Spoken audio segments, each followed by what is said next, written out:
The Alpha Drunk on My Scarlet Lips. A Werewolf Shifter Romance Audiobook. Written by Rain Hart. Chapter 1. A Gun Between Her Thighs. The floor of Black Glass Bar was warm with spilled liquor and blood, just the way Mara Delaney liked it.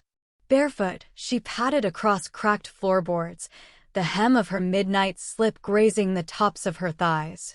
Her hips swayed to the rhythm of a low tune playing from the battered jukebox in the corner, an old outlaw ballad with too much drawl and just enough sin. 2 bounty hunters were already drunk. That made them useful. Again, she purred, resting one hand on the counter as she set down the bottle of snakebite. Mouth to mouth.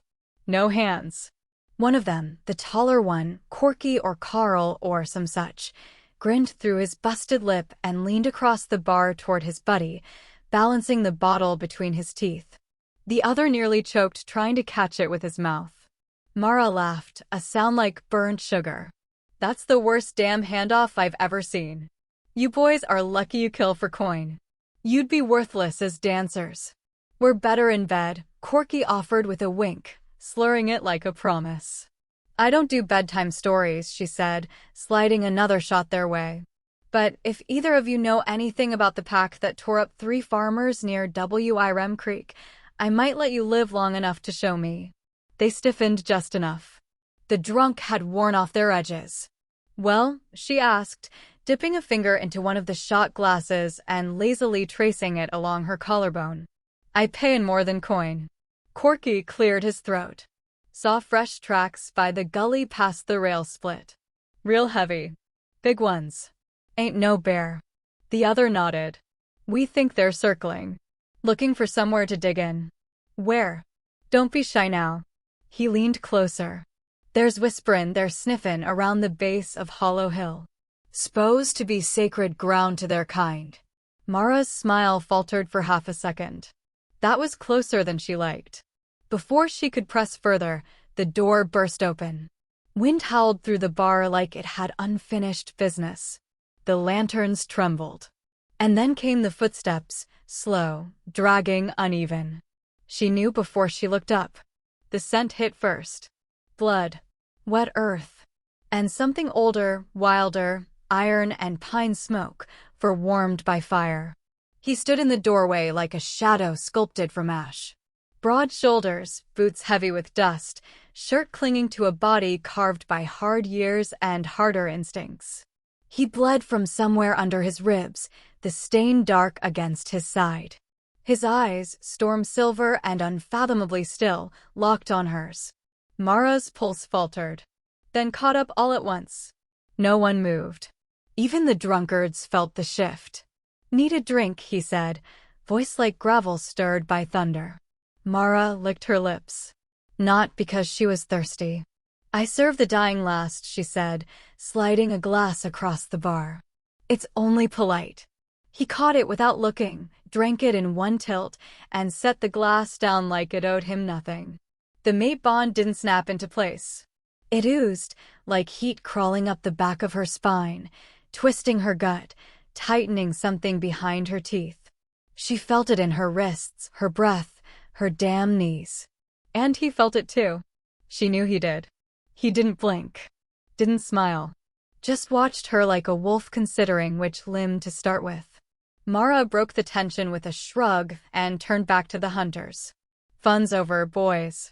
Get. They didn't argue. The newcomer had done something to the air, made it bite and hum. They stumbled out, taking their stink and their guns with them.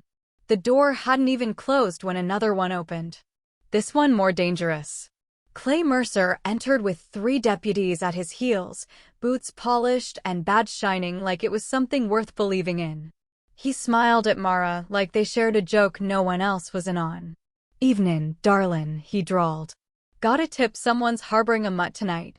Mara leaned against the counter, one hip cocked, one bare foot crossing the other. Plenty of dogs in here, Clay. You've pissed on every corner yourself. The deputies snickered. Clay didn't. His eyes were sharp, hungry. He stepped closer, brushing her hair aside like it was his to touch. Don't play with me, sweetheart. I'm tired. You always say that after you shoot something. He leaned in, close enough to breathe the rum off her lips. You see anything suspicious? She traced a finger along the line of his lapel. Only you in uniform. Gets me all flustered. Don't. Then don't ask questions you don't want answered. Clay's jaw ticked, but his hand slid from her hair to her waist. He always touched like he owned things. Mara let him. For now. Across the room, the stranger, no, the wolf, had taken a seat in the corner. Head low. Eyes up. Clay followed her glance, then smirked. Who's the quiet one? Pays well, she said. Bleeds quietly. Clay nodded slowly. You should be more careful, Mara. They're getting bolder. Closer.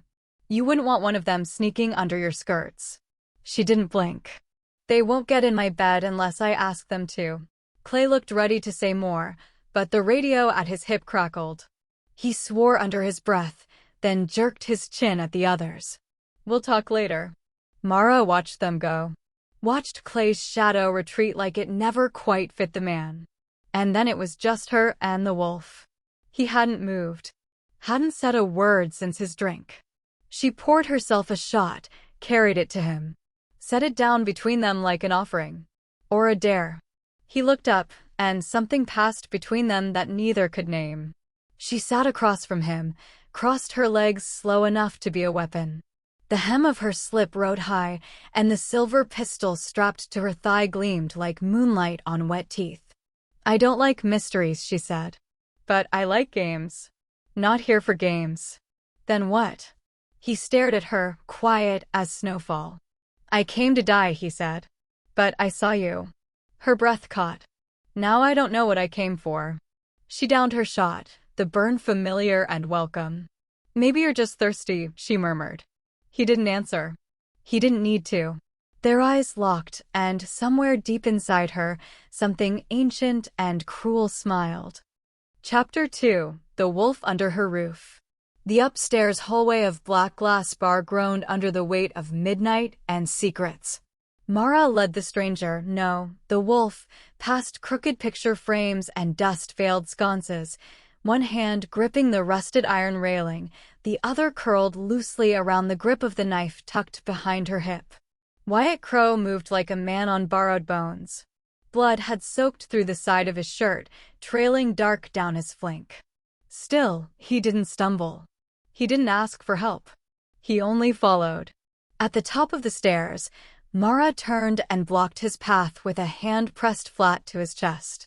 She felt muscle, heat, and something simmering beneath the skin, violence coiled and kept still by sheer force of will. Her voice came low, sardonic. Let's be clear, sugar. I'm not helping you because you're special. I'm helping you because you're pretty. Don't go confusing the two. He didn't flinch. Just looked down at her, blood in the corners of his mouth, silver eyes dull with pain. Noted, he said, then added after a beat, pretty's a new one. She smiled like a threat. Don't let it go to your head. She shoved open the door to her room. The hinges protested. Inside, the space was dim and humid with heat from the old radiator. A stained glass lamp cast broken light across the sheets. Sit. Bleed on the floor if you have to, not the bed, she muttered. He sank down onto the edge of the mattress anyway, shoulders heaving with effort. She crouched before him, knife flashing as she slit the fabric of his shirt open from hem to collar. The edges peeled back like second skin, revealing a gash torn from ribcage to waist. Too clean to be a bullet. Too deep for a claw. Silver burn marks lingered along the wound, wolf killer rounds. You're lucky it didn't pierce your lung, she muttered, mostly to herself. His voice was gravel. Luck's not really my thing. She stood, grabbed a bottle of clear liquor and a frayed towel from the dresser, and knelt again. Her fingers, nimble from years of bar work and bluffing her way through men's pockets, found the edge of the wound and began to clean. The first touch made him hiss. Not from pain, but from the sting of her. You heal fast, she asked, voice light. Faster when I'm not being touched by someone who smells like burnt sugar and danger. Flatter me again, and I'll leave the bullet in next time. He didn't answer. As she wiped away blood, Her skin brushed his.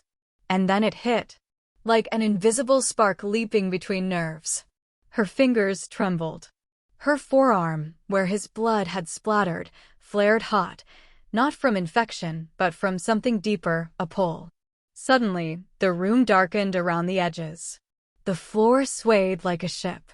A sound curled through the air that didn't belong, a long, distant howl, threading through her ribs and tugging at the back of her skull. She blinked. Once. Twice. Wyatt's eyes were locked on hers. The silver in them flickered like candlelight caught in a storm. "You feel that?" she asked, the words thick. "I don't want to," he replied. The moment snapped like a frayed wire. Mara stood too fast, backing away until she hit the dresser. She wiped her arm with the towel, but the heat remained, throbbing like a second pulse. Her heart raced, breath shallow.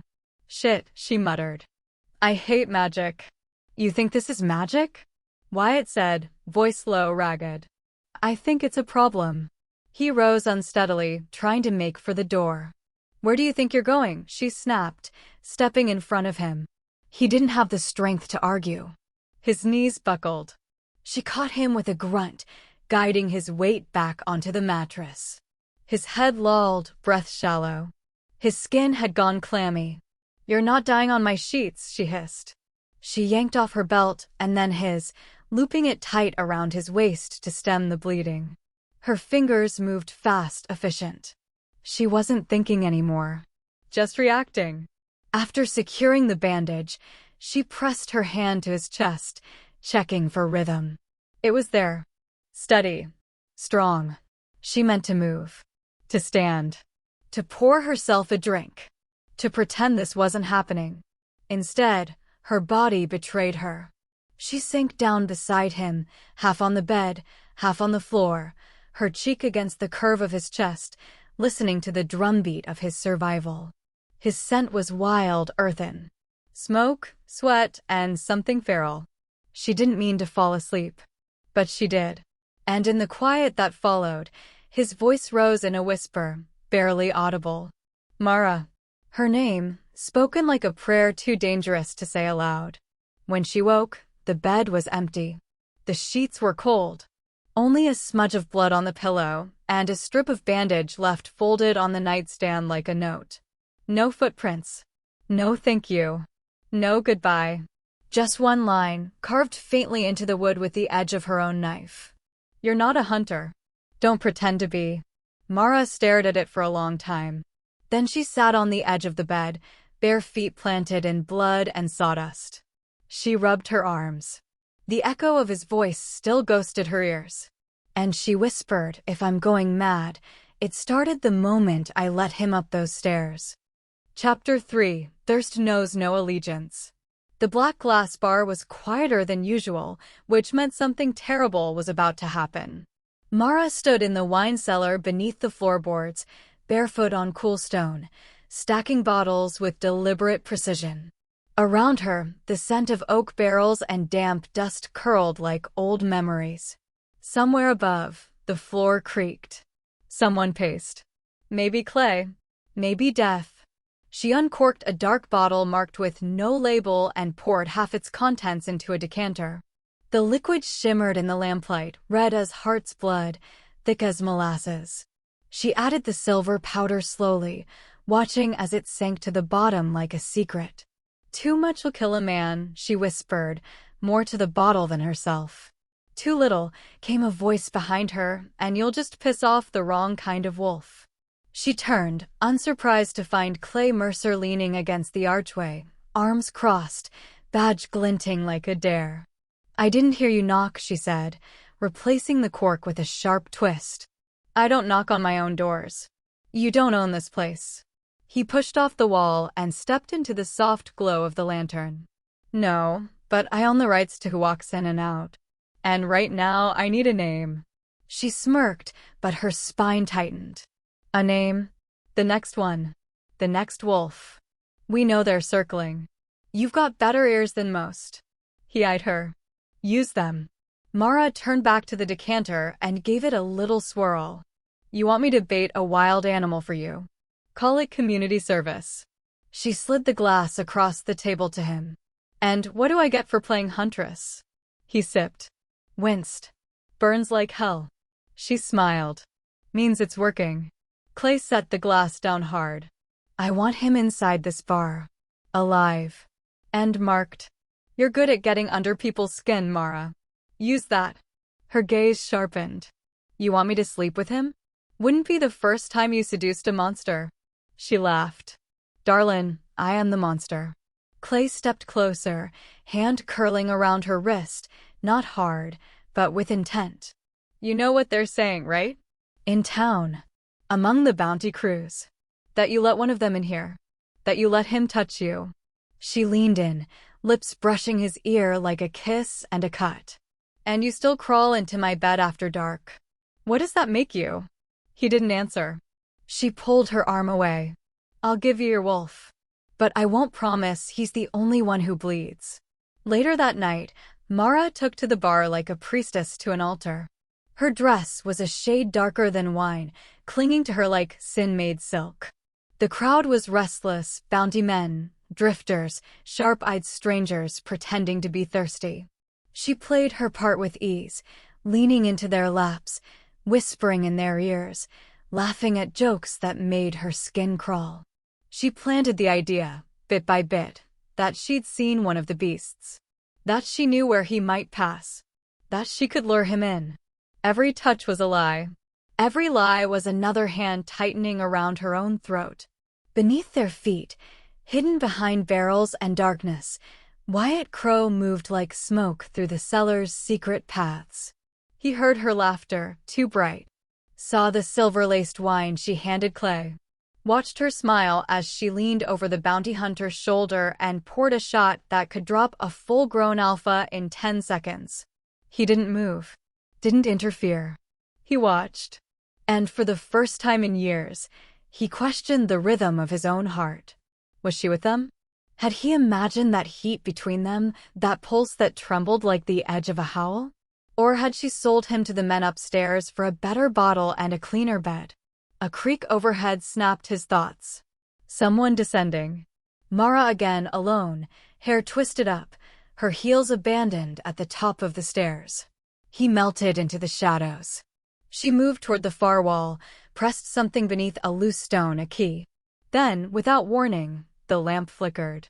A boot scraped behind her. A breath hitched. Gunmetal flashed. Mara spun, reaching for the dagger beneath her garter, too late. The shot came not from her, but behind her. Wyatt emerged from the dark like the shape of vengeance. The would-be attacker dropped without a word, a smoking hole in his chest. Mara didn't flinch. You followed me, she said, staring at Wyatt's gun. You left the door open, he answered. She stepped over the body, heels clicking on stone. I thought you were gone. I was. Then why come back? His voice was ice and gravel. To see what side you're really on. She stopped in front of him, so close her breath kissed his collarbone. I don't pick sides, she whispered. I pour drinks and play both ends until one burns down. Dangerous hobby. Only if you stay long enough to see who burns. Their eyes locked. Then she turned away. Help me get rid of the body, she said. He hesitated, then obeyed. The next morning, Clay waited for her at the rear shooting platform, a bottle of her finest in one hand, a rifle in the other. Mara approached in worn denim and a tank top, sweat already curling down her spine. He handed her the gun without ceremony. Thought you'd like to keep in practice. I aim better with bourbon, she replied, but took it anyway. They fired a few rounds, silence stretching between them like old rope. Then, without warning, Clay grabbed her wrist. Harder this time. You really think I don't know what they call you, he hissed. The wolf's whore. She looked him dead in the eye and smiled like the devil had just found his favorite sin. You still slept with me. Clay's grip tightened, then released. She lifted the rifle, took aim, and hit the bottle he'd set up at the far end of the range. It shattered in a burst of smoke and amber. Clay stared. She handed him back the rifle. Thirst doesn't care who you are. It just wants to be filled. She walked away, hips swaying, sweat gleaming on her shoulders. He didn't stop her. That night, Mara lit a single lantern in the cellar and marked 3 barrels with a red chalk X. She didn't say why, but she noticed the shadows shifting more now. Someone else was down there, a wolf who wasn't Wyatt. A nameless one who whispered, "North's coming. They think you'll lead them." She poured herself a drink with shaking fingers. And when she stepped outside and saw the clouds boiling on the horizon, she whispered, "If I picked the wrong side, I wouldn't still be serving." Somewhere in the distance, a howl broke the silence. And it was coming closer. Chapter 4: The Devil's Shot Glass. The bar reeked of blood before the doors even opened. Mara had just lit the lanterns in the main hall, the kind that bathed everything in gold and made men feel braver than they were, when the silence shattered. The doors slammed inward. Wood cracked. Wind rushed in, carrying dust, desperation, and Wyatt Crowe. He wasn't alone.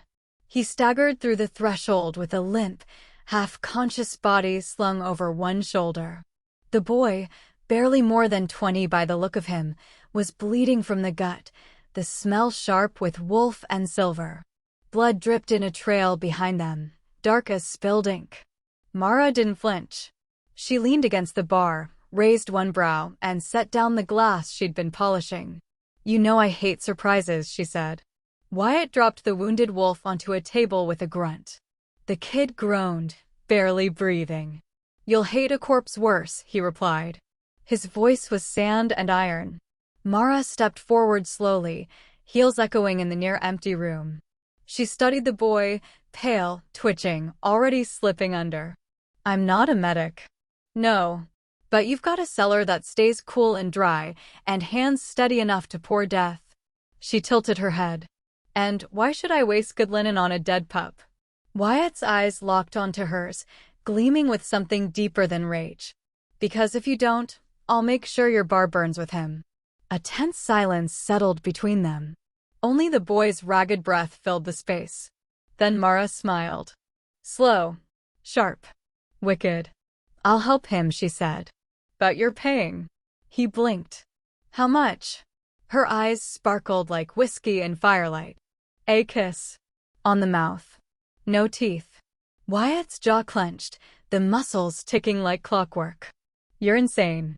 "I'm bored," she corrected, already walking past him toward the back hallway. "Bring him. And don't bleed on the rugs. They're not yours." He didn't argue. He followed. The hallway led to a heavy steel hatch beneath the liquor racks. Mara opened it with a grunt and descended the narrow stairwell, the flickering light catching her bare shoulders and long spine like a slow undress. The underground furnace was dormant now, cold brick walls and smoke-stained vents crawling along the ceiling like ribs in a giant's corpse. It wasn't a place built for kindness. Wyatt laid the boy on the slab near the old boiler. The kid shivered violently. Mara pulled on a pair of old leather gloves and began cleaning the wound with liquor, cheap, strong, and sterile enough for a man who probably wouldn't make it till dawn. "I can't believe I'm wasting rotgut on you," she muttered. Wyatt crouched beside her. "He's Pack." She shot him a glance. "And I'm what? Bartender to the damned? You're the only one we've got who straddles both sides without getting shot." He didn't say it like a compliment. Mara tightened the tourniquet with a vicious pull. The boy screamed. Mara didn't blink. "You're welcome," she murmured.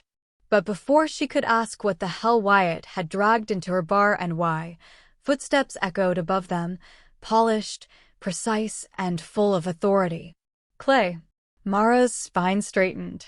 "Shit," she hissed, then turned to Wyatt. "Get him in the furnace. Now." Wyatt stiffened. "You want me to cook him alive?" "It's cold and sealed. He'll survive. Unless you'd rather Clay put a silver bullet through his skull for sport." Wyatt hesitated for half a second too long. Mara was already yanking open the furnace door, the hinges screeching like a scream. She hauled the boy by the arms and shoved him inside. Wyatt followed, lifting his legs in. The door slammed shut, just as the cellar stairs groaned with incoming boots. Mara grabbed a bottle of bourbon, tipped it over herself, and staggered back against the wall just as Clay appeared at the foot of the stairs. "Thought I'd find you down here," he said, voice like syrup and switchblades. "You always get slippery when the moon's high." Mara wiped fake sweat from her brow and pushed off the wall, bottle in hand. "You're early. I was planning on pretending to miss you." Clay scanned the room. "You alone. Alone enough." He stepped close. Too close. She didn't move. "You smell like smoke," he said, brushing a finger along her jaw. "And lies. Means I'm consistent." Clay grabbed her chin, tilting it upward. "You know what they're calling you?" he asked. "My mutt." She bared her teeth in a smile. "You say it like it's an insult." He leaned in, mouth at her ear. "You bark, you bite, you bare your neck when I ask." "That's not a mutt, Mara. That's a good little bitch." Her fingers tightened around the bottle. She could feel Wyatt behind the furnace wall. She didn't have to see him to know he was listening, hearing everything. She could feel his fury through the concrete, a pressure pressing against the back of her skull like thunder about to split bone.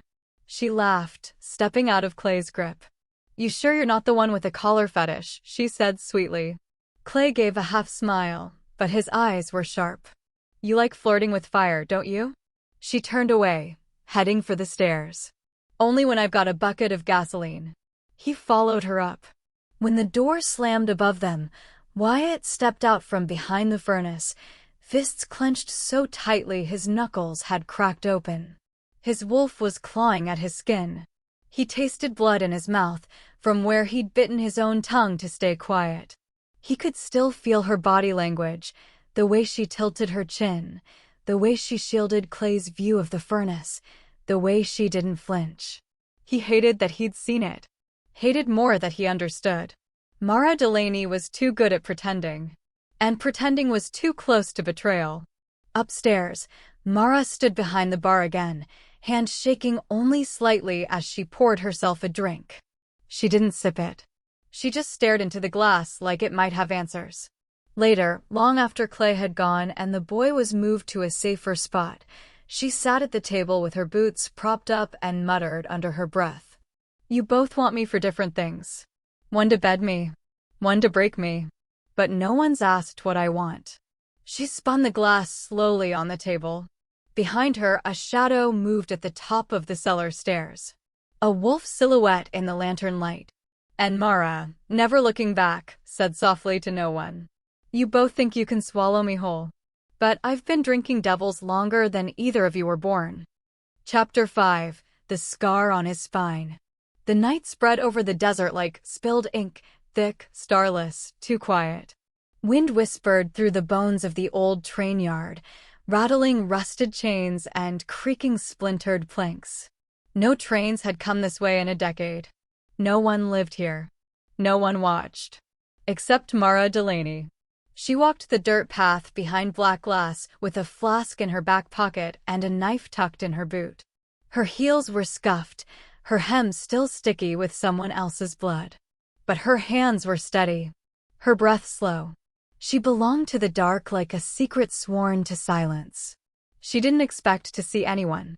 Didn't expect to see him. But there he was, crouched at the base of the old water tower, shirt off, body slick with sweat and moonlight. A tin basin full of rainwater sat beside him, pinked with blood. Wyatt Crowe. Washing his wounds in ghost water like a man too used to bleeding alone. Mara froze. The platform above them creaked in the wind, but neither of them looked up. She stepped forward slowly. He didn't turn. Didn't startle. Just kept wiping the blood off his ribs, his back, the side of his neck. She stopped a few feet away, arms crossed, the chill biting through her slip. "I should have guessed you'd find a way to bleed where no one could see you," she said. He didn't answer right away. Then, voice rough as gravel, not trying to hide. "Could have fooled me." Wyatt rose, spine straightening, bare feet in the dust. His back turned to her. That's when she saw them. The scars. Not the fresh ones, those she'd come to expect. These were old. Deep. Some looked like claw marks. Others like lashes. A few were burns. Her throat tightened. She didn't plan to speak, but her hand reached out on its own.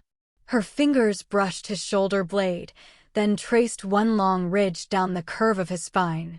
A tremor ran through him. These, she whispered. Were they all from humans? He turned so fast her breath caught. His hand shot up, catching her wrist. His grip was firm but not cruel, like the quiet crack of lightning before the thunder. His eyes weren't just silver. They were glowing. Some, he said. Some from wolves. Some from men. 1 or 2. I left myself. Her brows drew in. Why? So I'd remember who not to trust. Mara didn't pull away. Not when he stepped closer. Not when her wrist slid free and his fingers found her jaw, tilted her face toward his like a question. Their bodies nearly touched. She felt the heat rising off him, the ache of restraint in the way his chest rose and fell, the pulse ticking fast in her throat. The bond tugged between them, electric and invisible. He leaned in. Her lips parted. And then, just before his mouth found hers, she whispered into the space between them. I want you to remember something too. That life you're clinging to, it's mine. I saved it. Don't forget that. His breath hitched. The kiss faltered midair. Then he stepped back. Not far, but enough. His eyes dimmed, wariness creeping in. So you're keeping score?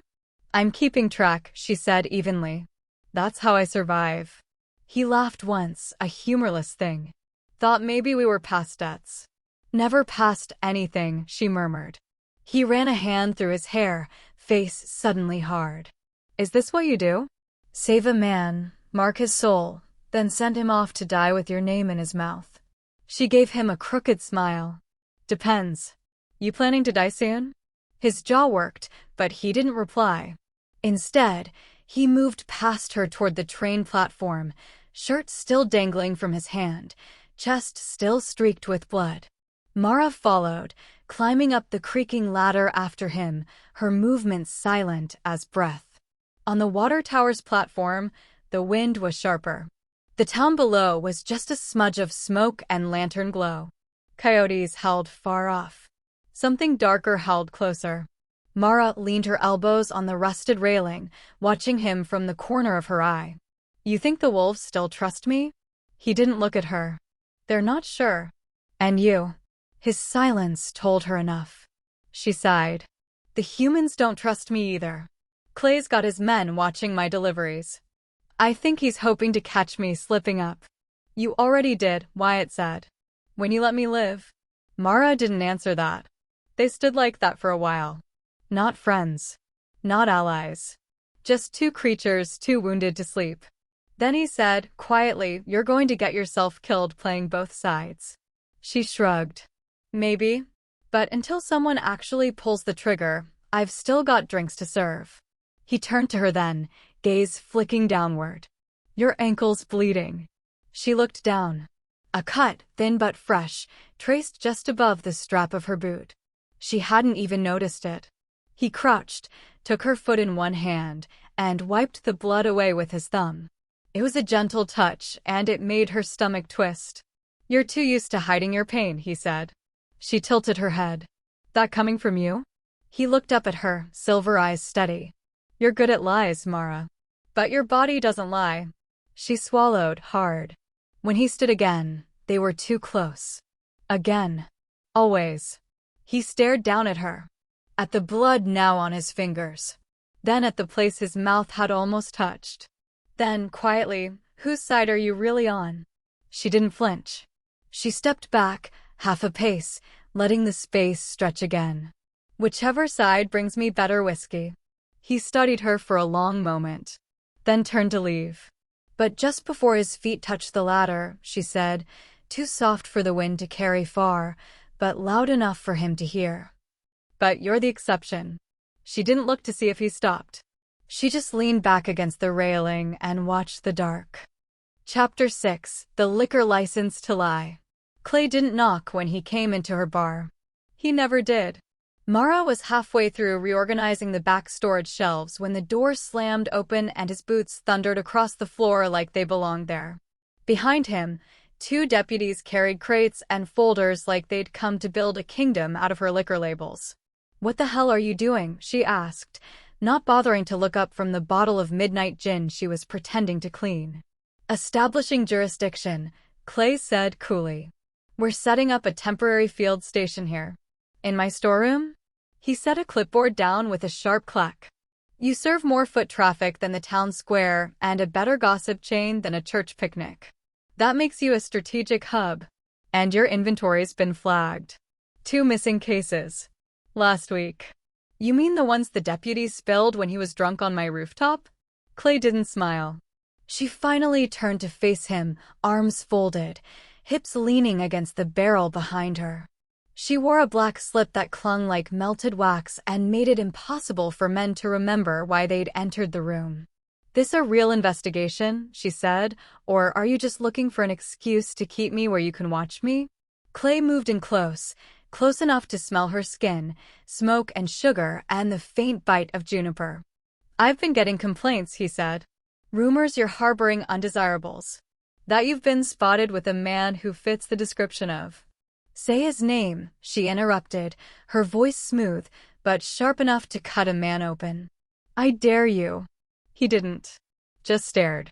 "I know you, Clay," she whispered, tilting her chin up. "If you had proof, you'd have cuffed me already." His eyes flicked to her mouth.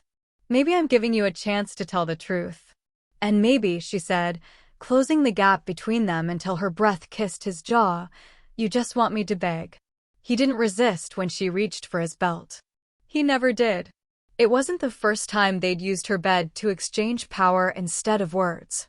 But tonight, he moved with a different kind of urgency, like he was trying to mark her from the inside out, like he wanted to brand her as his in a place no one else could see.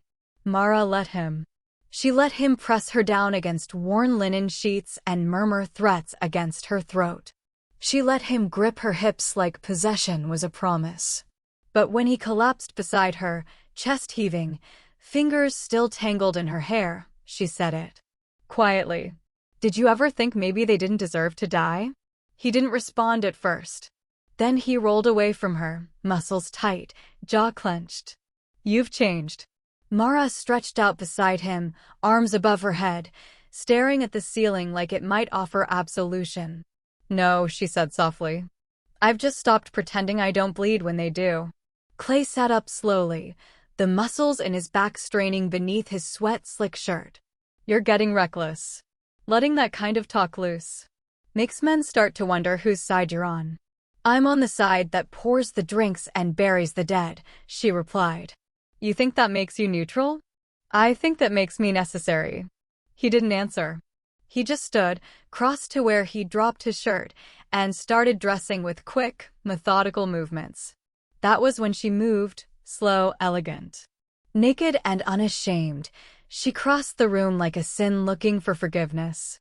Her fingers wrapped in the sheet she'd been laying on, one corner of it folded carefully around a thin scrap of paper, a map, hand sketched with red ink, showing the next sweep Clay had planned against the wolves. A date, a time, a name.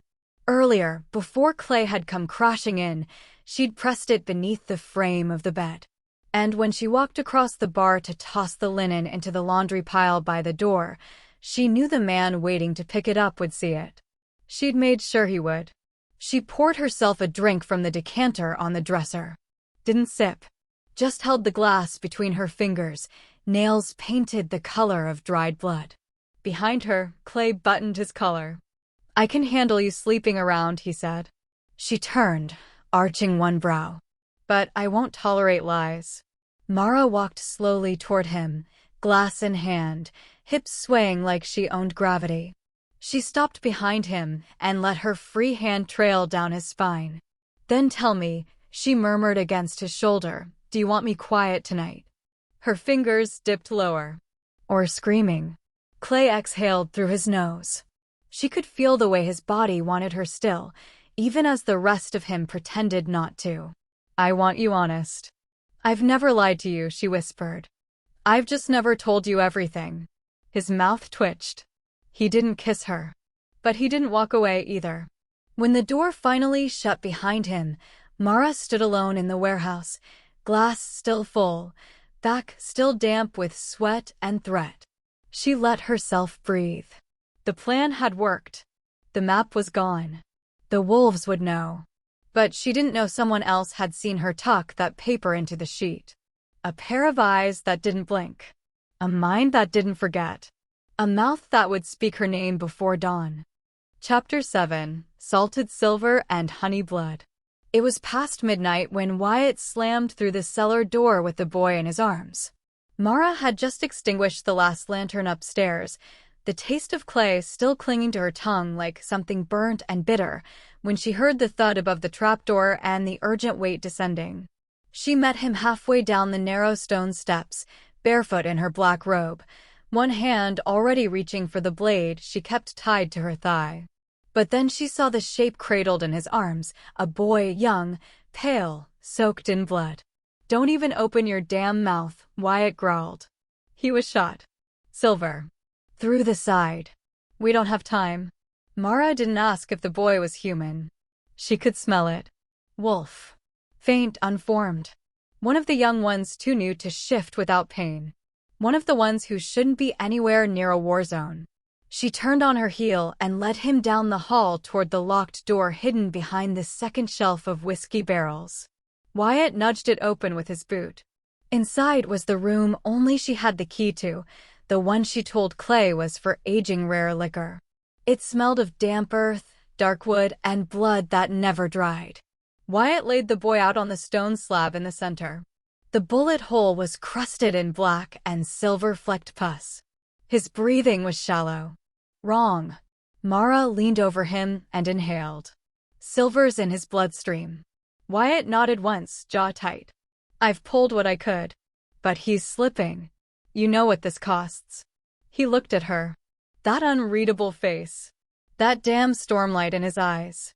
"I wouldn't have brought him here if I had another choice." She held his gaze. Then turned. With a practiced flick, she unfastened the silver clasp at her wrist, baring the vein inside her left arm.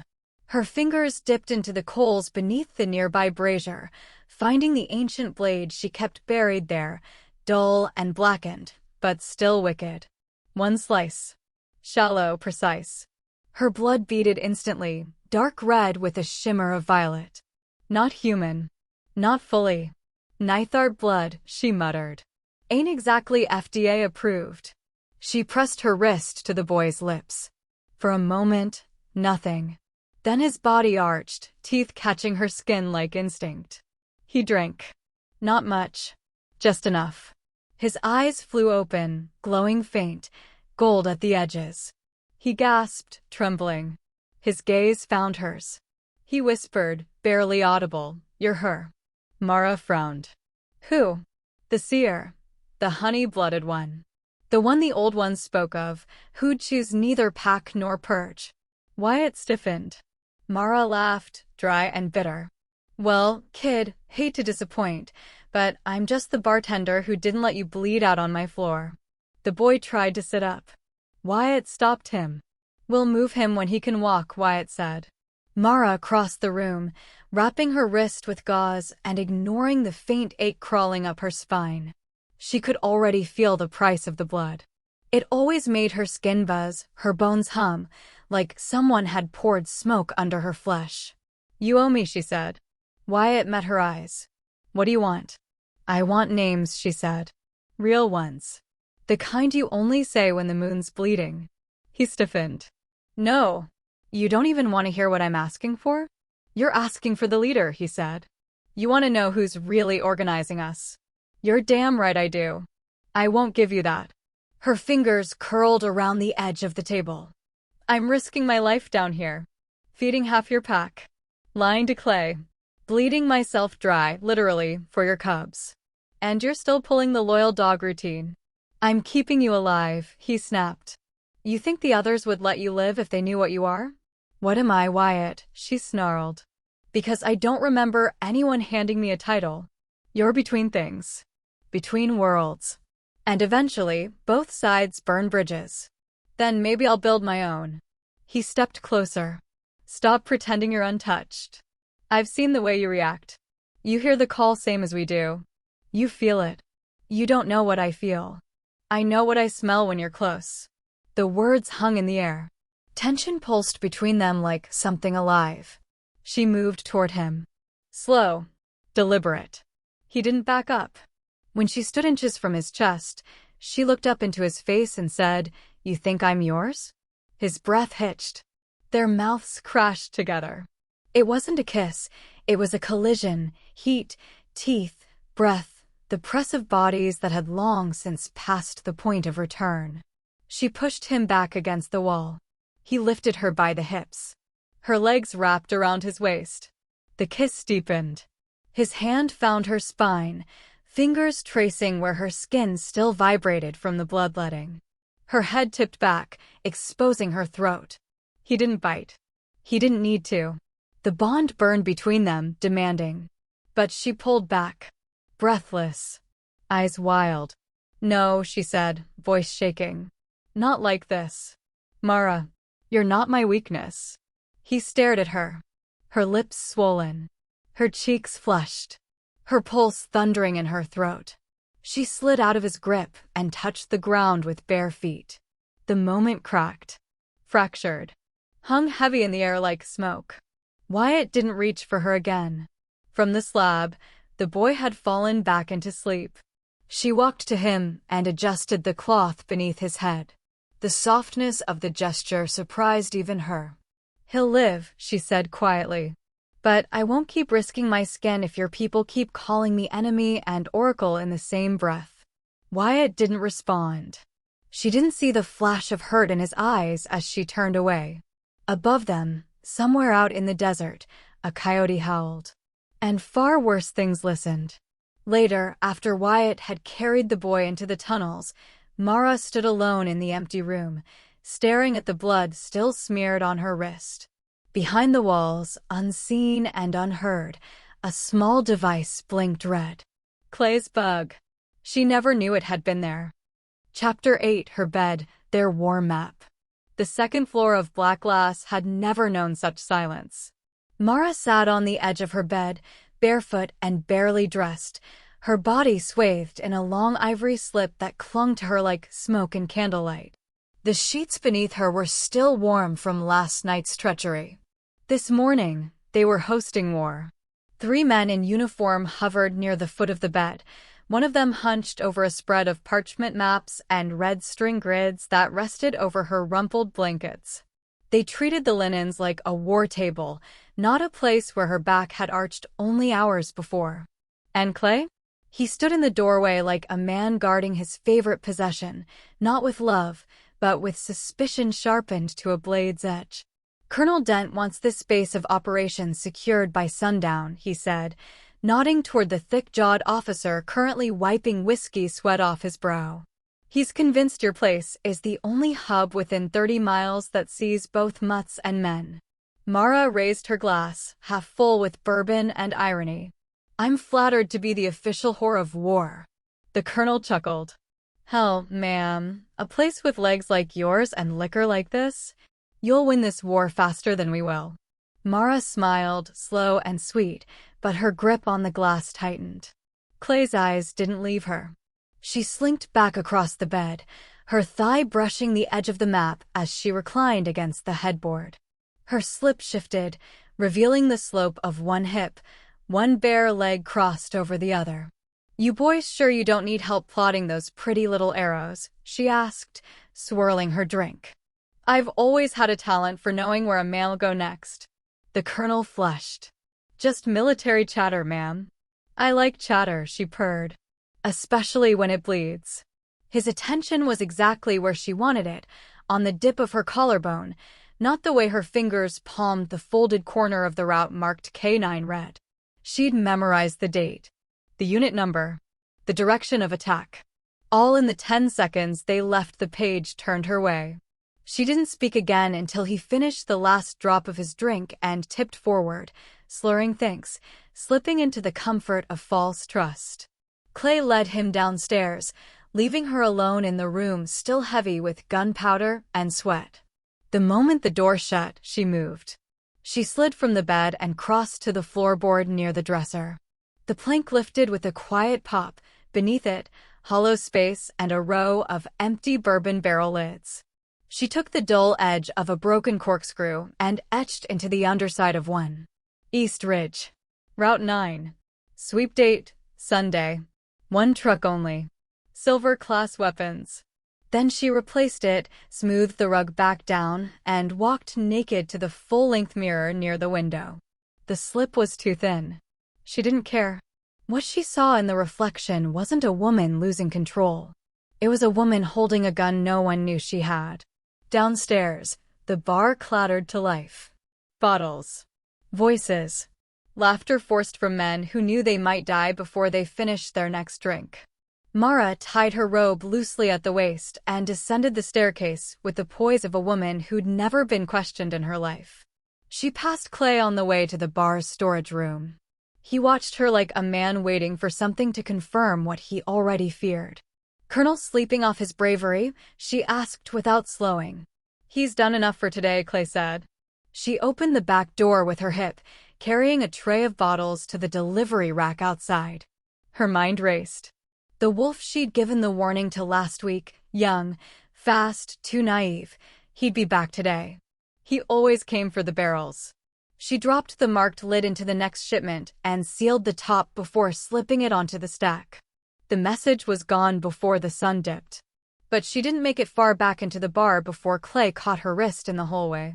"You're running strange," he said. "Strange as in seductive? Or strange as in suspicious?" He didn't smile. "You weren't supposed to be upstairs during the second debrief. You already had a man in my bed, Clay. Now you want the room too. I want answers. Then try asking without your pants off." Clay pushed her against the wall, not hard, but enough that her breath caught. His hand hovered near her throat, not touching, just reminding. "You've been walking a thin line," he said. "Whispers are catching up to you. And I'm getting real tired of playing dumb." "You've never played dumb," she said, breath brushing his cheek. "Just mean." He reached into his coat and pulled out a small black box. Inside it, nestled in velvet, was a delicate silver collar, more jewelry than restraint, but heavy, gleaming, and unmistakable. He held it up to the light. It shimmered like water over ice. "If you're going to keep helping wolves," he said quietly, "then wear this into town. Let everyone know who you really are." Mara's pulse pounded. "You want me leashed, Clay? I want you honest." She leaned close, her breath coiling against his throat. "You want me honest?" Her robe slipped off one shoulder. "Then here's your truth." She pushed him back with a hand to his chest, untied the robe slowly, and let it fall. Bare, unafraid, she stepped forward into his shadow. "You can chain my neck," she whispered, "but you still wouldn't own my heart." His eyes darkened, not with lust, but with warning. "You're going to get yourself killed." She smiled. "Then you better fuck me before someone else does." That night, after the map was erased and the colonel sent away drunk and content, Mara lay alone in the bed that had once been hers and now smelled like war. The silver collar glinted on the pillow beside her untouched. She stared at the ceiling, one hand resting on her stomach, feeling the beat of her own defiance under skin. Her war hadn't started, but her battlefield was ready. Chapter 9. The Boy Who Betrayed Her. Smoke from the old furnace had a way of sticking to skin, sinking deep into the fabric of every lie. Mara stood in the dark of the cellar, watching embers flicker in the iron maw like tiny, dying stars. She hadn't slept. Not since the news broke. Finn was gone.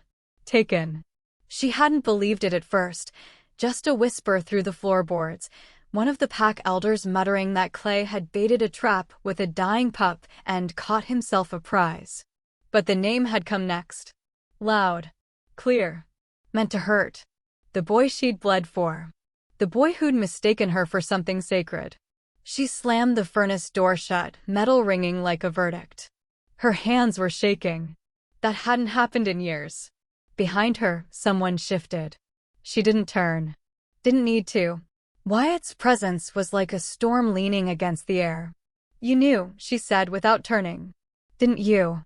He didn't lie. I suspected. You let him go back. He worshipped you. Mara turned now, eyes blazing. He believed me. You could have told him the truth. And say what? Wyatt snapped. That the woman who bleeds God's blood sells whiskey to men who kill our kind? That she sleeps in a bed lined with silver and trader's silk? She flinched. Just barely. But he saw it. The silence between them stretched like a fuse.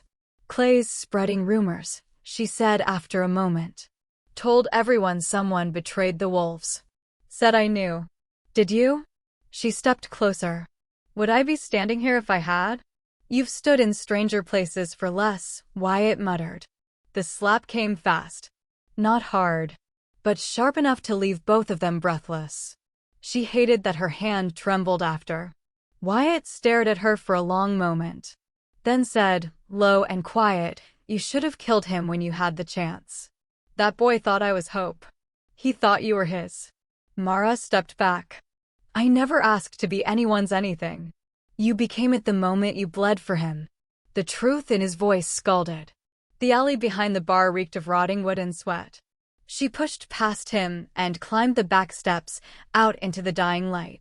The street was too quiet for this hour, no music, no horse hooves, no shouted bets. Just the slow, creeping dread of something building. She rounded the corner toward the far alley, the one that led to Clay's temporary camp, and walked straight into Wyatt again. He caught her arm before she could speak. You're not going in there alone. I'm not asking permission. You think you can walk into Clay's den and pull that boy out without starting a war? Mara shoved him off. There already is a war. Wyatt moved to block her again, chest rising and falling fast. You're going to get yourself killed. You don't get to say that anymore. Why not? Because you already made your choice. Her voice broke. You didn't stop them. You didn't stop me. You kissed me, he growled, stepping closer, then ran back to your human lover like I was a fever dream. You think that was love? She snapped. That was desperation wrapped in adrenaline. That was... What? Mistake. His eyes flashed silver. Because it didn't feel like one. Mara shoved him hard, palms flat against his chest. You don't get to feel anything. He caught her wrists. I feel everything. For a second, they just stood there, breath heaving, eyes wild. Then he kissed her. It wasn't soft. It wasn't gentle. It was the kind of kiss that hurt. The kind that said, I would rather die than forget how you taste. She didn't resist. Until she did. She broke it, panting, forehead against his. You're not the good man in my story, she whispered. So stop trying to save me. I'm not trying to be the good man. Then don't be anything. Just get out of my way. He didn't. But he let her go. Mara slipped through the side street, skirts brushing dirt, knife hidden in her boot. Her heart hammered in her throat, not from fear, but fury. She reached the shack Clay had turned into a field cell. She could smell the blood from outside. Finn was tied to a post, arms slack, breath rattling. He looked up when she stepped inside. Eyes wide. Grateful. Still believing. Mara, he rasped. I told them. I told them you'd come. Her throat closed. She dropped to her knees beside him. Don't speak. I'm going to get you out. They said you were one of them, he whispered. But I told them, you're ours. The fire goddess. The blood witch. You'll burn them all down. She tried to shush him, to reach for the rope around his wrists. But his body went limp. A moment too soon. A moment too late. Outside, a whistle blew.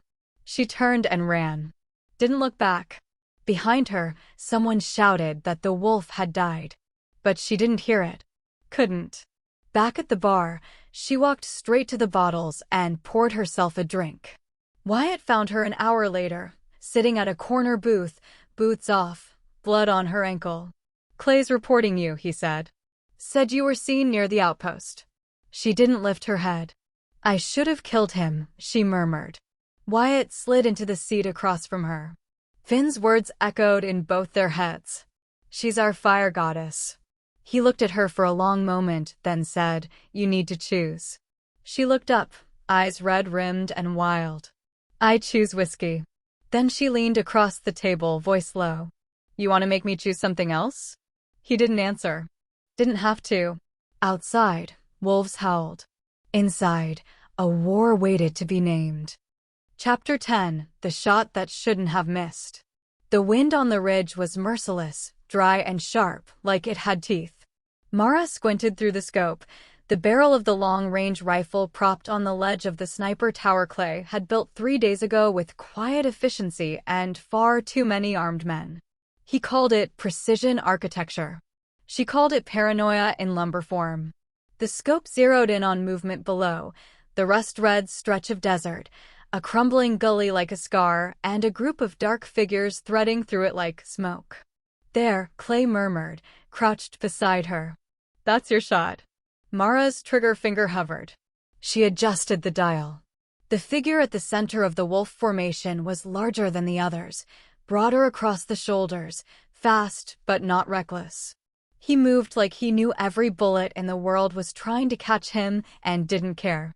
Then she saw his face. She didn't breathe. Wyatt. The wind stilled inside her. Time slowed. She had him dead in the scope. A perfect line. A breath away. Clay's voice came again, low and sure.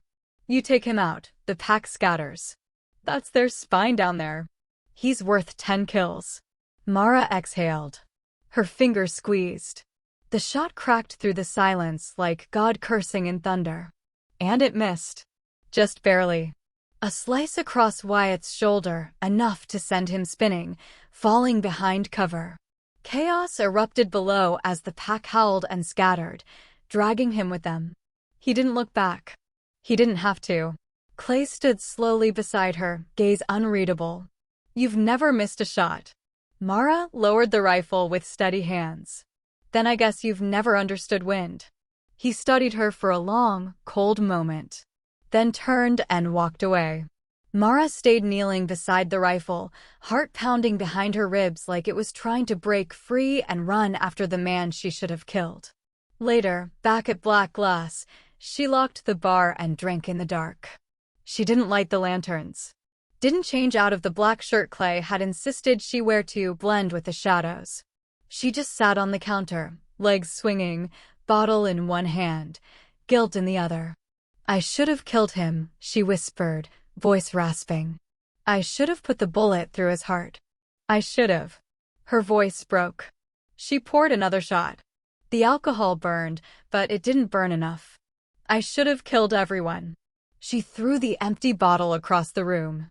It shattered against the far wall, glass spraying over the empty chairs where ghosts had started to gather.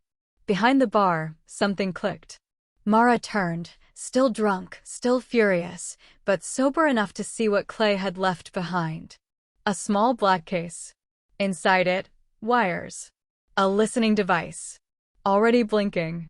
He wasn't just watching her now. He was recording her grief. She laughed. Ugly and sharp. "Fine," she said to no one. "Let the whole damn town hear me fall apart." Upstairs, the bed was cold, but she crawled into it anyway, pulled the blankets over her head like she could suffocate the truth. Wyatt hadn't come back. He wouldn't. She'd pulled the trigger. And even though she'd missed, he didn't know that was the plan. In his eyes, she was just another person who chose survival over him.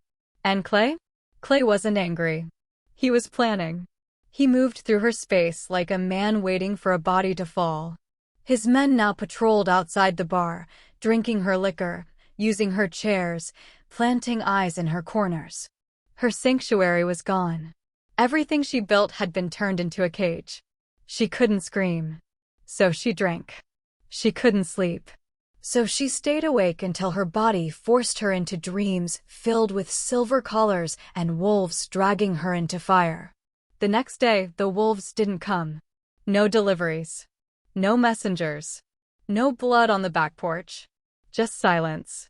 Until, hours after sundown, a rustle behind the barrels in the cellar sent her reaching for the blade hidden in her boot. But it wasn't Wyatt. It was a scroll, shoved under the door. One word, smeared in blood. "Why?" She stared at it until the word blurred. I don't know, she whispered. Later, in the mirror, Mara traced the skin along her collarbone. Clay had kissed her there once, right before telling her what a good girl she was for obeying. She touched the spot like it still ached. You already died, she told her reflection. The woman in the glass didn't blink. It was the wolf who left you a drink before he left. Chapter 11. Her kisses could kill kings. It was past midnight when the man who called himself Bell walked into Black Glass. He wasn't loud like the bounty hunters. Didn't swagger like Clay's dogs. He stepped through the swinging doors like he already knew the temperature of the room and wouldn't need to adjust his coat. Pale gloves. Dark coat. A smile that meant nothing and everything all at once. Mara watched from behind the bar, one hand draped casually over a bottle of amber gin, the other resting near the drawer that held her smallest, sharpest knife. He didn't speak until he was 2 feet from her counter. I heard, he said in a voice like crushed velvet, that you've got a taste for strange men and stronger liquor. Mara tilted her head, slowly appraising him. That's so. He smiled. His teeth were small and neat. That you poured mercy where you were told to pour lead. Her hand stilled. And what do you think I should have poured?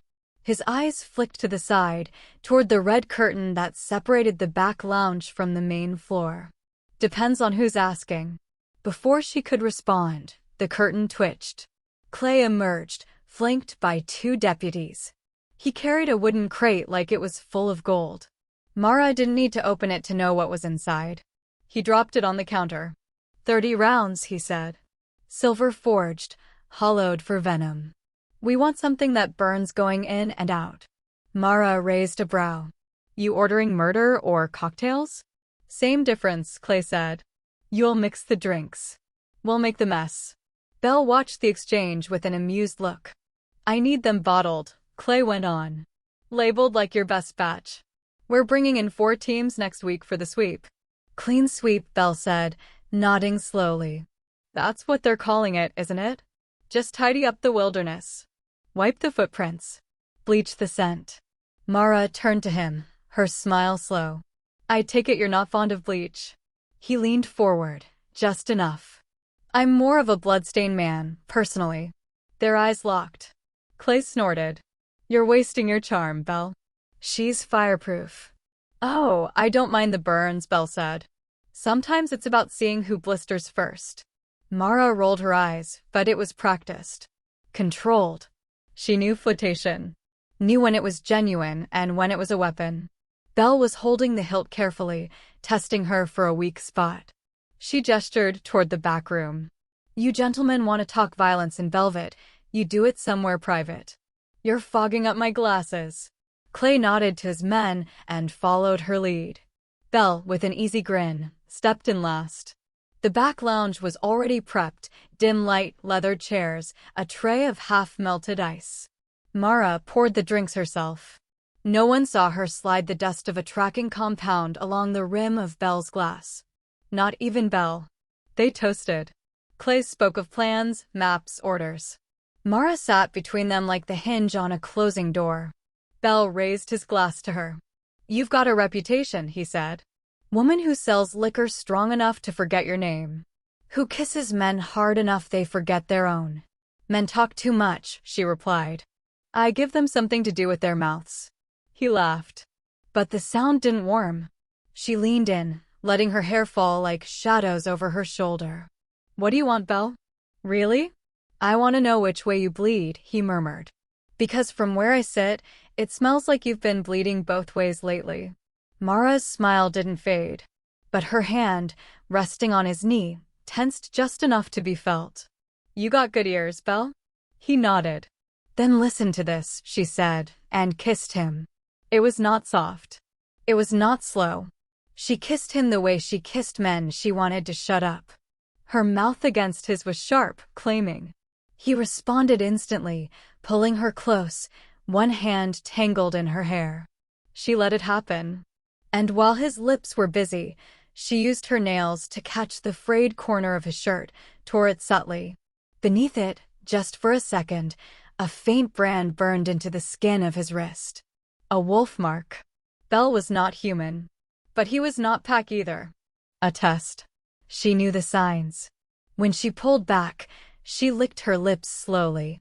Not because she wanted to savor it, but because she needed him to feel like she did. Belle's eyes lingered on her mouth. "Tastes like smoke and sugar," he said. "Like a funeral for a saint."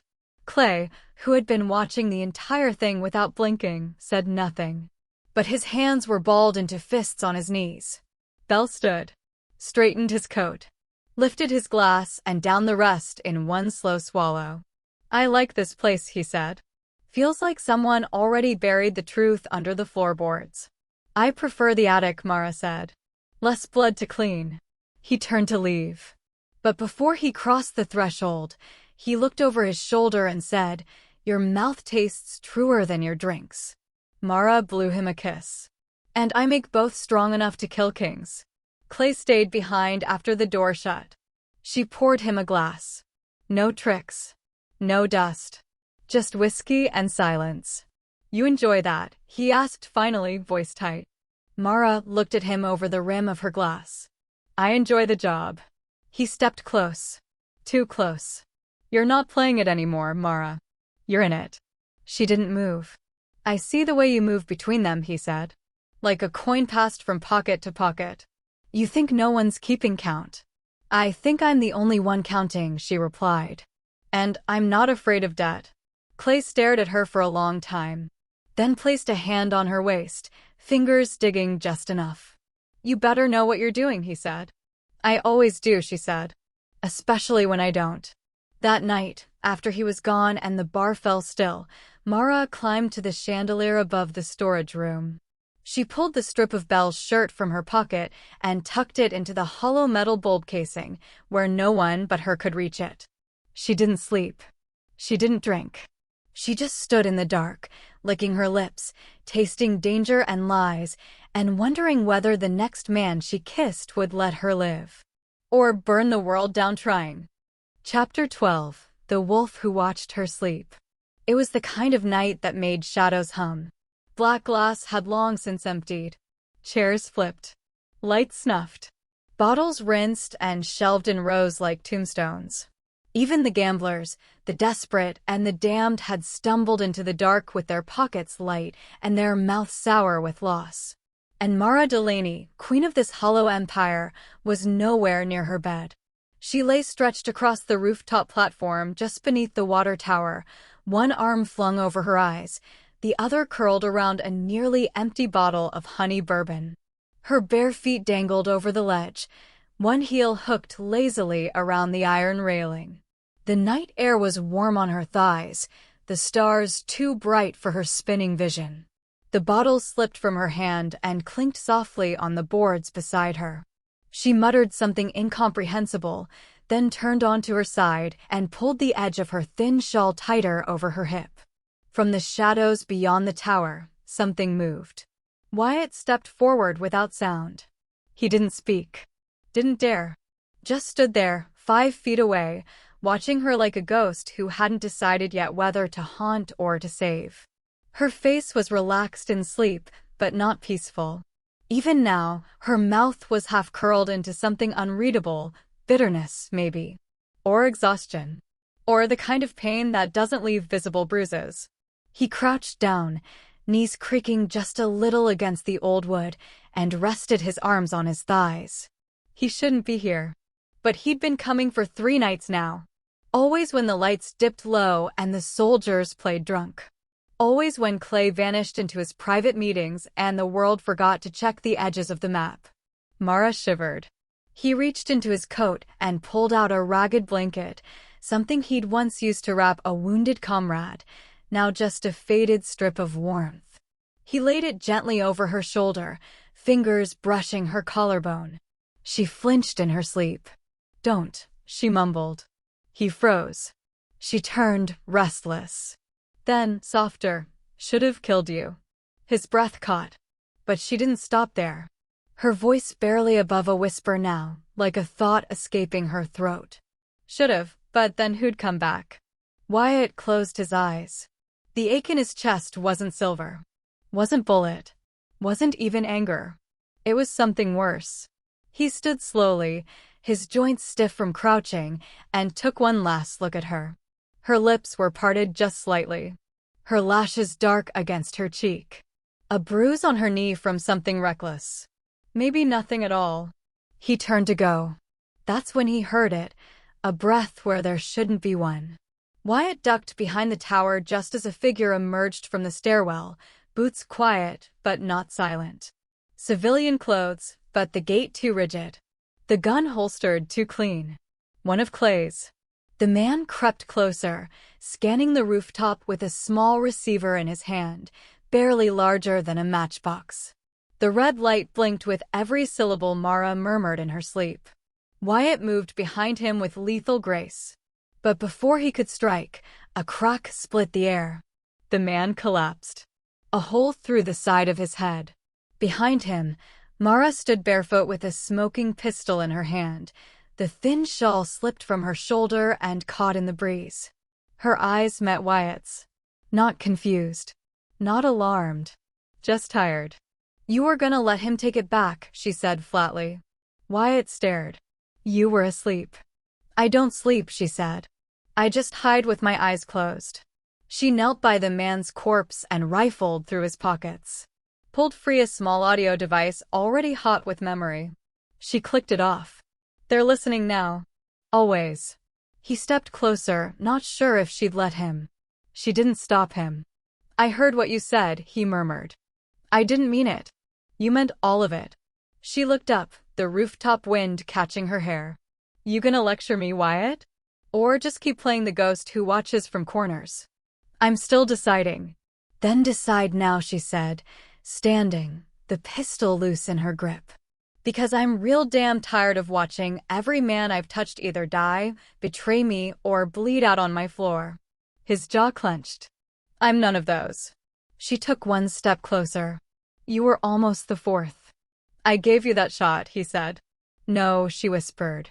"I gave it back." She dropped the pistol onto the dead man's chest and turned away, walking to the railing again. The bottle of bourbon still sat where she'd left it. He followed. She sat, pulling the blanket back around her. "Stay or go," she said. "But don't come back just to stare at me like I'm the bullet you never fired." He crouched beside her. "You're not a bullet," he said. She looked over. He leaned close, voice against her temple. "You're the one thing that makes me hesitate." The silence that followed wasn't peace. It was permission. He brushed a knuckle down her jaw. "You've got one chance left," he said quietly. "One." Her voice was barely a breath. "To do what?" "To let me live." She turned her head slowly, eyes open now, wide and sharp in the moonlight. "Then don't leave." He didn't. Chapter 13, 3 Dead Men and One Wrong Smile. The bodies were already cold when Mara found them. They sat slumped around a back booth in Blackglass's main hall, heads bowed as if still drunk, arms splayed like they'd fallen asleep mid-toast. From afar, nothing looked out of place, just another night of men drinking too hard and waking up too dead. But Mara knew the difference between a passed-out fool and a corpse that had stopped twitching too cleanly. She locked the front doors before anyone else could come in. The night air pressed against the windows, humid and expectant. 3 of them. All familiar. All hers, in a way, regulars with no real names, just orders. One always took his bourbon neat, one liked blood-washed rye, and the third had a laugh like a busted gate hinge. And now all 3 were staring into nothing with their mouths ajar and their tongues blackened. She stepped closer, bent down, and sniffed the half-drunk glasses. Something acrid. Burnt pepper and copper. Her own label, staring back at her. Wolf Blood Whiskey. Her recipe. Her name on the tag. Her damn bar. She cursed softly, gathered her skirts, and began dragging bodies. It took her nearly an hour to get all 3 to the back. Her hands were raw, the hem of her slip smeared with dried bile. She didn't wince when their heads thudded against the cooler threshold, just grit her teeth and kept going. Once inside, the freezer's chill bit through her sweat. The smell of spoiled death sat heavy in the air. She crouched next to the second man, unbuttoned his shirt, and looked for injection marks, bites, anything. Instead, she found a blistered circle just above the sternum. Ringed. Ragged. The bottle. Someone had laced the batch with poison designed to react only to wolves. Smart. Subtle. And meant to frame her. As she pulled his jacket aside, something caught her eye. Tucked between the lining, a crumpled flyer. Her own handwriting on the back. A private signal. She'd given it to him only 2 nights ago with instructions for a meeting beneath the dry riverbed. He never made it. But someone knew he was coming. Her blood ran cold. The door creaked open behind her. Mara didn't flinch. Clay leaned against the frame, arms crossed. 3 of them, he said, as if commenting on the weather. All in your bar. All drinking your special blend. She stood slowly, brushing frost from her thighs. The bar's open to all kinds. Some people walk in already poisoned. He stepped closer. You've got a sweet mouth, Mara. Men believe you. Wolves too. You make a habit of that. She tilted her head. You make a habit of watching me clean up corpses? He smiled, but it didn't touch his eyes. Maybe I like the way you work. She met his stare without blinking. Then maybe you should try helping. I'm helping by not arresting you. On what charge? Being too charming for your own good. She wanted to laugh, but something in his voice chilled her. He was laying the trap. Not yet closed, but drawn tight enough to make her feel the breath of the noose. I'll need your statement, he added. Officially. Before the military comes asking. Mara wiped her hands on a bar towel. Officially, I serve drinks. Unofficially, I bury mistakes. He stepped closer, reached out, and brushed her hair behind her ear. This bar's a stage. You're good at smiling through blood. But the audience is getting suspicious. She didn't move. Let them. That night, she slipped out the back after midnight. The route to the underground Wolfway was old, carved through hollowed irrigation tunnels and half-collapsed cellar vaults. Only a few knew the path. Fewer walked it without being torn apart. She arrived at the hidden outpost just past 3. The guard at the tunnel mouth was new, a wiry beta with a chip on her shoulder and a knife too clean to be real. Don't trust you, the girl said, blocking the gate. I'm not here for trust. Then what? Justice. The girl hesitated. Finally, she stepped aside. Inside the stone-walled outpost, whispers tangled like vines. The moment Mara entered, heads turned. Wolves stared from the corners, eyes sharp with something between fear and contempt. She felt it before she saw it. A wedge had been driven between her and the pack. At the center, seated like a queen on a makeshift throne of crates, was a woman with silver-streaked hair and scars down both arms. Beta. Alpha-born, maybe. But not titled. And not happy to see her. You cost me 3 men, the woman said without preamble. They drank from my shelf. They died in my bar. Doesn't mean I poured it. Doesn't mean you didn't. Mara walked closer, unbuttoned the top of her coat, pulled the label from her pocket. Tossed it. I stopped printing this mark 3 months ago. Someone used an old tag. Someone who knew the blend. Someone inside. The beta's eyes flicked toward one of the shadowed corners. Mara followed the glance. A girl. Barely out of her teens. Eyes too big. Too scared. Mara walked straight to her. You gave them the bottle. The girl trembled. I didn't mean. You wanted me dead. They said you were taking power, she spat. That you were worming into the Alpha's favor. That you were trying to. To what? Mara said softly. Sell drinks with teeth? No answer. She turned back to the beta leader. You've got a leak in your walls and a corpse count to prove it. I suggest you clean house before Clay does it for you. She didn't wait for permission to leave. Back at the bar, she lit the furnace. Dragged the 3 bodies one by one to the edge. She didn't cry. Not for them. Not anymore. As the flames climbed, a shadow fell across the floor. She didn't have to look. I was wondering when you'd show, she murmured. Clay stepped closer, the fire reflecting in his eyes. You're a fascinating woman, Mara. She turned, blood on her wrists, soot on her face. "And you're late." He looked past her to the corpses crumbling in the heat. "Convenient, isn't it? They die. You survive. That's the job," she said and smiled. "Too bad they weren't mine to kill." Chapter 14. The Collar in the Drawer. The road to Clay's outpost was long, narrow, and deliberately unmarked, coiled like a scar through the sand-blasted hills northwest of Black Glass, where even the moonlight seemed to lose its way.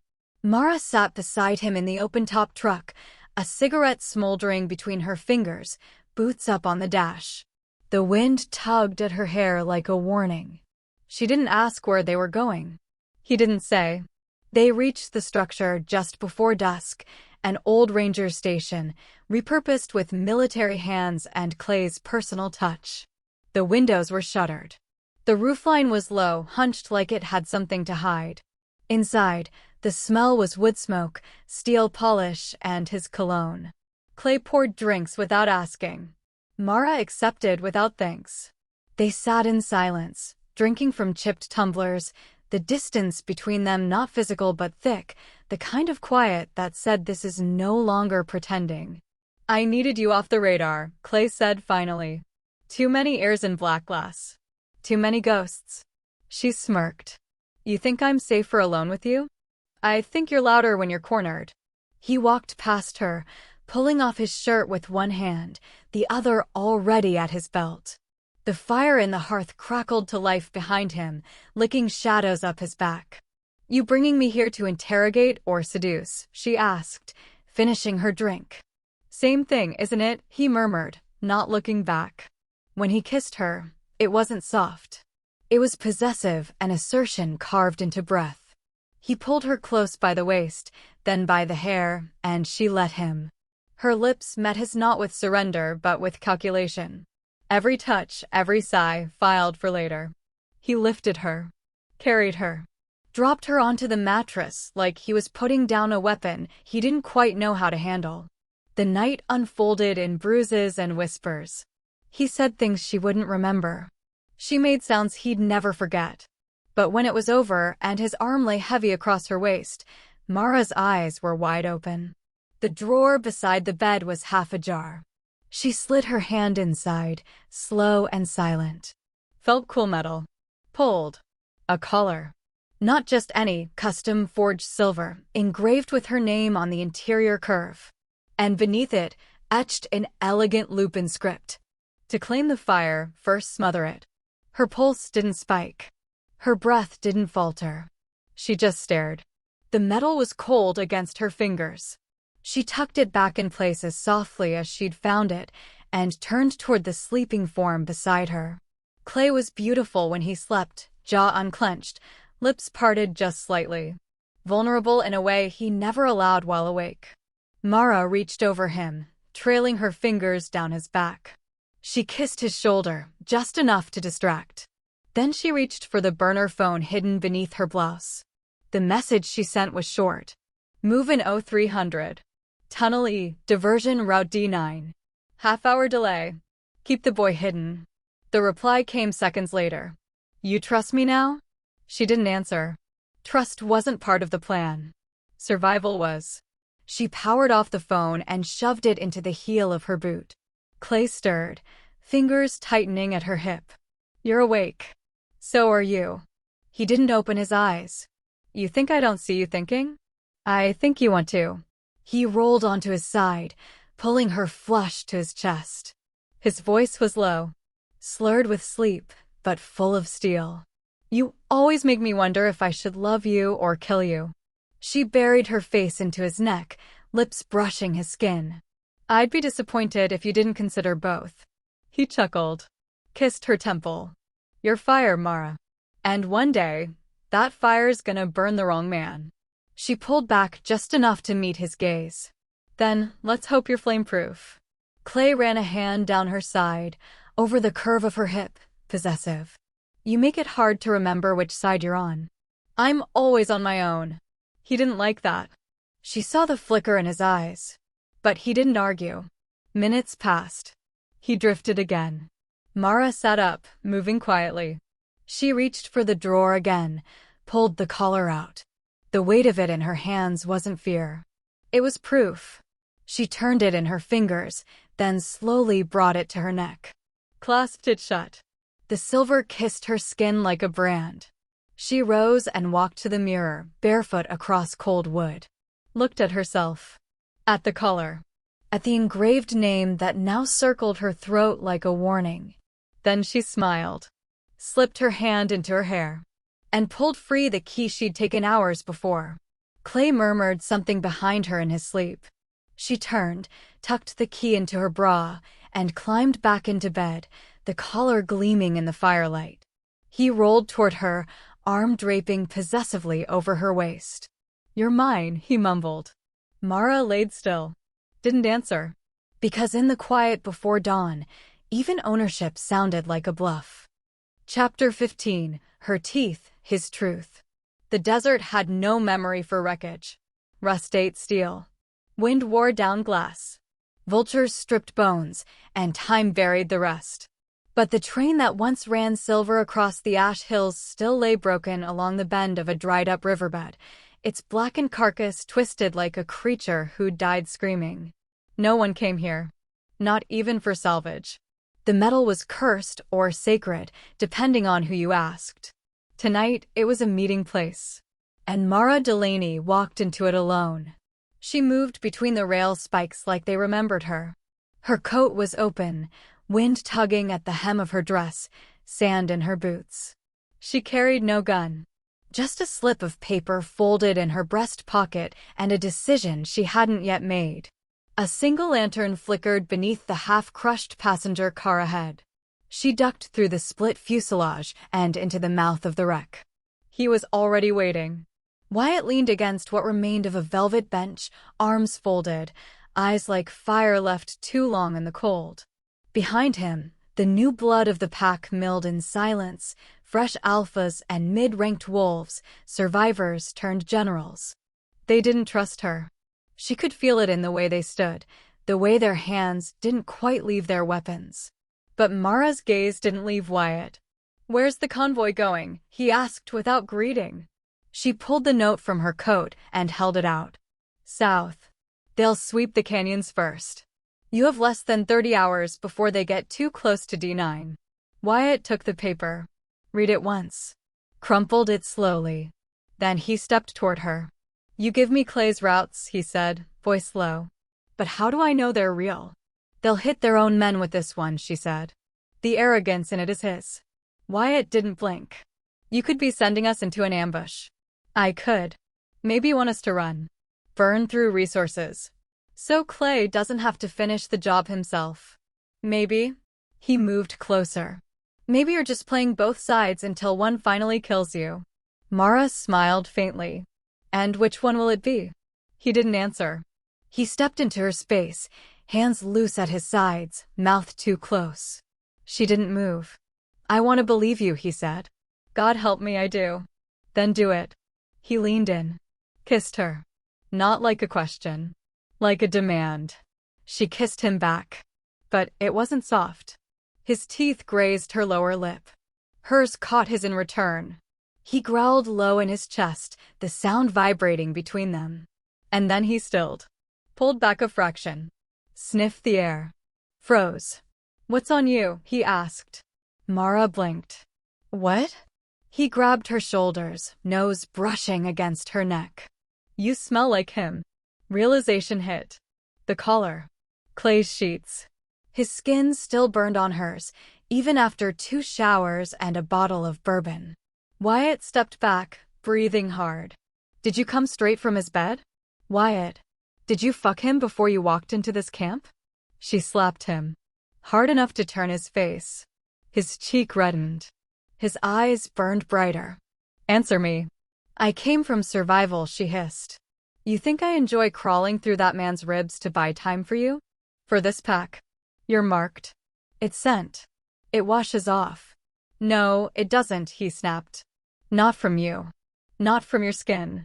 He branded you with it." She stepped forward again, chest heaving. "And you're pissed because it works. Because you smelled him on me and all your restraint cracked." His hands clenched. "You're wrong." "No," she said, stepping into him. "I'm the only one who knows what both of you do when you think you own something." He grabbed her face.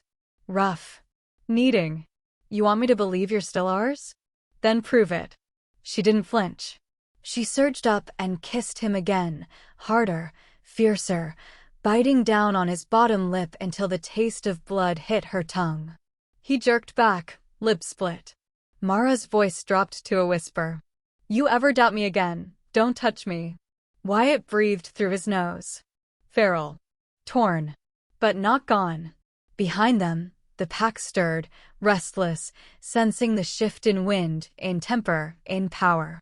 Wyatt stared at her like he wanted to tear something apart and couldn't decide if it should be the world or himself. Finally, he spoke. "If you save him again, Clay, I'll stop treating you like a partner." Her throat tightened. "And start treating me like what?" He leaned in, breath warm against her ear. "Pray." Then he turned and was gone. Left her there, in the shell of a dead train, with the ghosts of 36 choices clawing at her skin. Above, far beyond the reach of the pack, a single sniper scope adjusted focus from a perch built into the rocks. Clay lay prone, one eye pressed to the lens, one finger resting on the trigger guard. He didn't speak for a long time. Then, "Load the gun." The soldier beside him hesitated. "Sir." Clay's lips curled. "She kissed him like she kissed me. Let's see if she cries the same." Chapter 16. The drink she shouldn't have served. They carried the corpse out at dawn. Wrapped in a tarp that used to cover the bar's ice chest, the dead man's boots stuck out stiff and ugly, like they hadn't gotten the message yet. His hat was still on the floor, half trampled, soaked in the spilled cocktail that had killed him. Mara stood behind the counter, black dress hugging her hips, heels clicking against the boards like defiance in stiletto form. Her lipstick was a shade too bright. Her perfume, amber smoke and salt, lingered in the corners of the room longer than most of her customers ever did. They all stared. The bounty hunters. The drunks. The men who'd once flirted with her just to feel bold. Now they looked at her like she was poison with a price tag. "You served him yourself," said the deputy with the clipboard. "I serve everyone myself," Mara replied coolly, "unless they're boring." Clay stood near the doorway, arms folded, eyes watching not the crowd, but her. Always her. Like a man calculating his losses and wondering how many he could still write off. "You said it was a spiced rum blend," the deputy continued. She nodded once. "Then why'd we find wolf blood in the ice?" Mara tilted her head, just slightly. "I don't keep wolf blood behind the bar, deputy. That's more your kind of decoration." He flushed. Behind him, the K9 unit sniffed at her floorboards, her shelves, her ice machines. One dog barked. 2 more followed. Clay raised a hand. "Lock it down," he said. "No one in or out for 48 hours. Owner's request." Mara blinked once. "My what now?" "You want to help clear your name, don't you?" he said, smiling too pleasantly. "We'll handle it by the book. Just a routine sweep." She said nothing as his men sealed the doors. By noon, the story had already reached the outer towns. Black glass bartender poisons customer with contaminated blood cocktail. Death confirmed. Source: Mara Delaney's private stash. By dusk, the vultures came, not the birds, but the merchants who once owed her favors. They hovered outside the bar, whispered about debts, unpaid orders, backroom dealings.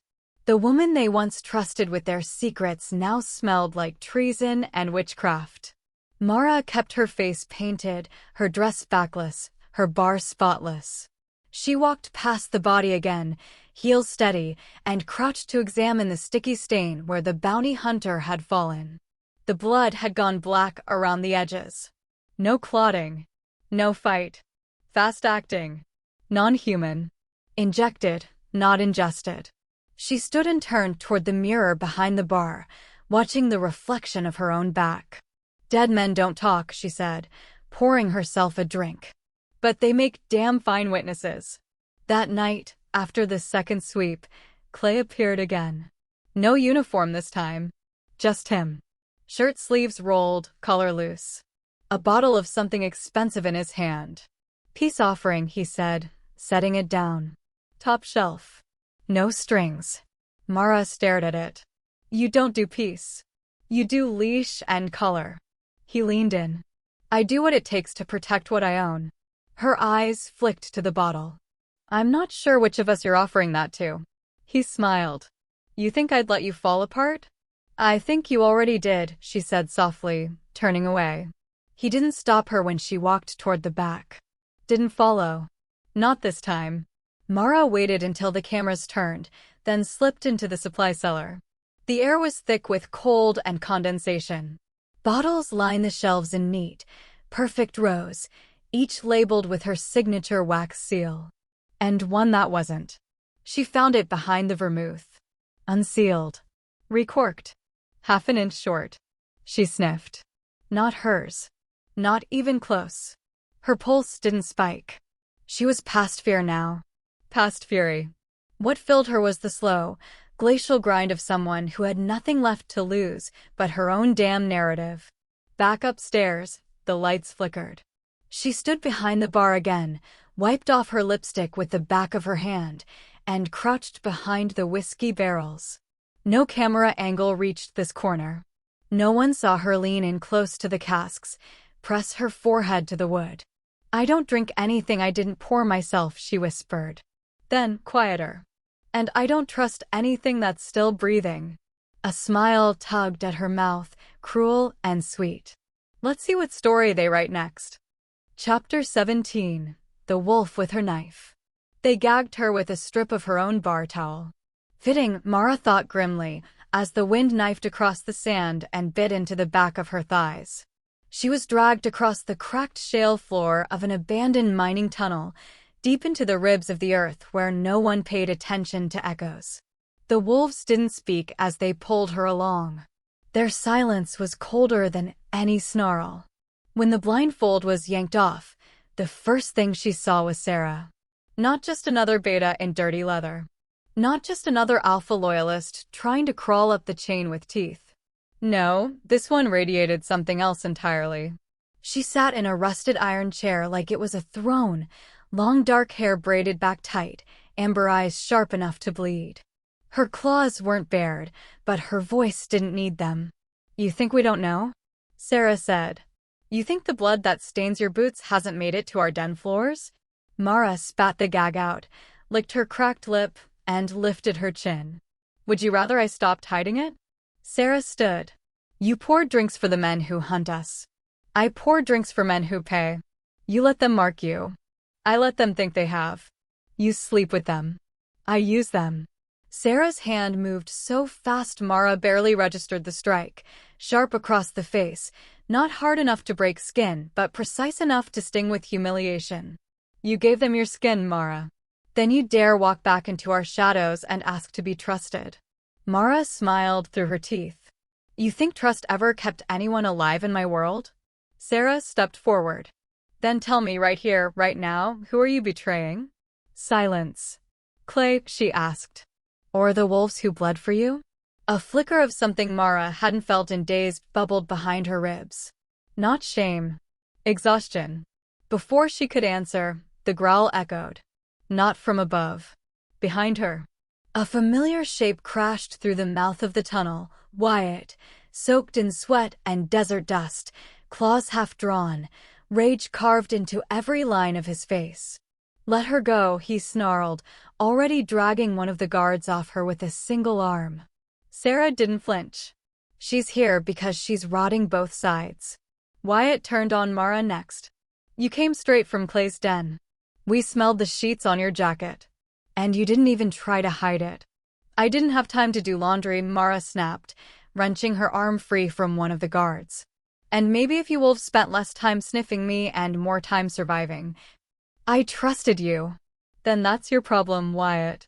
Sarah looked between them, amused. This your mate? She asked with a smirk. He seems like he'd cry if you scratched him hard enough. Wyatt's eyes burned. She's not. But Mara had already pulled the knife. Fast. Silent. Sharp. It came from her boot in a blink and was pressed against Wyatt's throat in the next. He froze. So did everyone else. Her breath hitched, and not from fear. "Don't," she said softly. "Don't you dare make me your symbol." Wyatt's chest rose under the knife. His voice was a rasp. "You think I want that?" "I think you all do."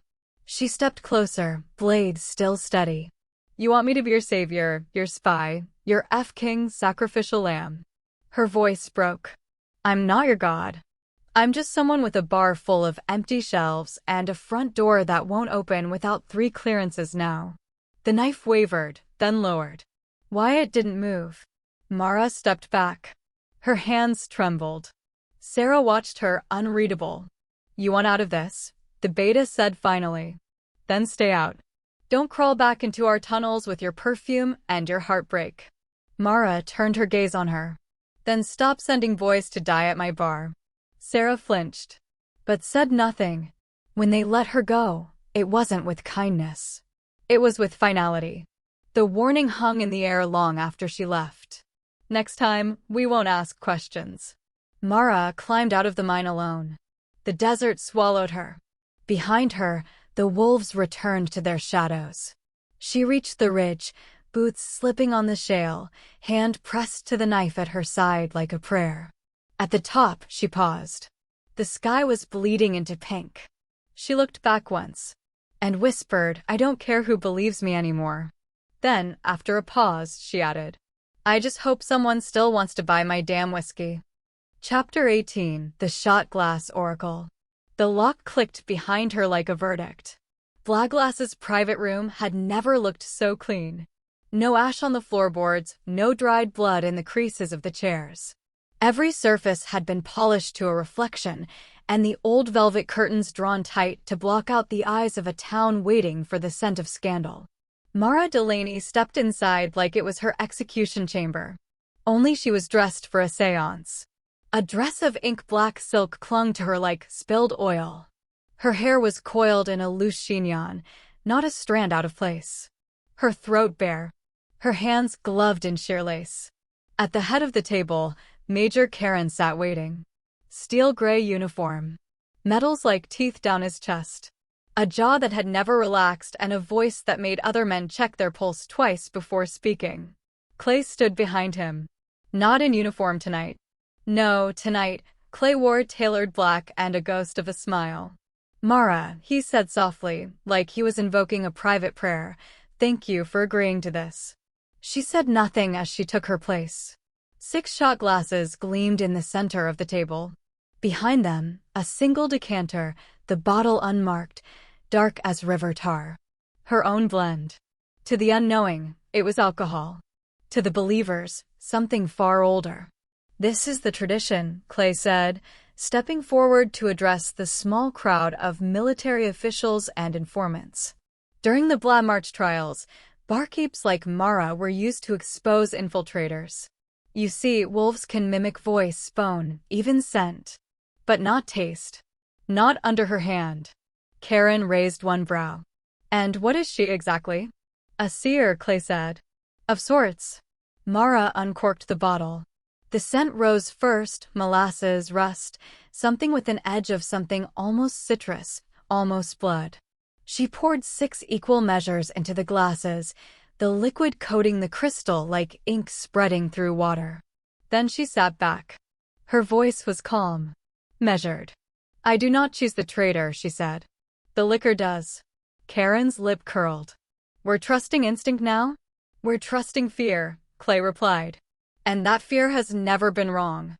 Mara gestured to the soldiers. "Drink." They hesitated. One man reached. "Drink." Nothing. Another followed. Another. By the 4th, Mara's eyes darkened. The 5th soldier's hand trembled before he touched the glass. By the 6th, her lips barely moved when she said, "Stop." Everyone froze. Karen turned. "Why?" She rose slowly, circled the table, and laid her hand, lightly, on the shoulder of the 5th man. He sweated before the glass touched his lip. His pulse jumped when he saw the liquid. And she reached forward, plucked a thread from his collar, and held it up. The smallest glint of silver, a wolf shed hair, barely visible. He didn't drink, she said softly. Because he couldn't. The man lunged. Too late.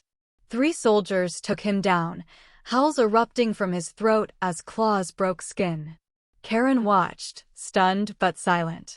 Mara sat again, calmly finishing the 5th shot herself. He's not the last, she murmured. But he was the loudest. Clay was watching her like she'd just carved a kingdom with her tongue. And Karen, after a moment, nodded. We may need more of these assessments. She's at your disposal, Clay said quickly.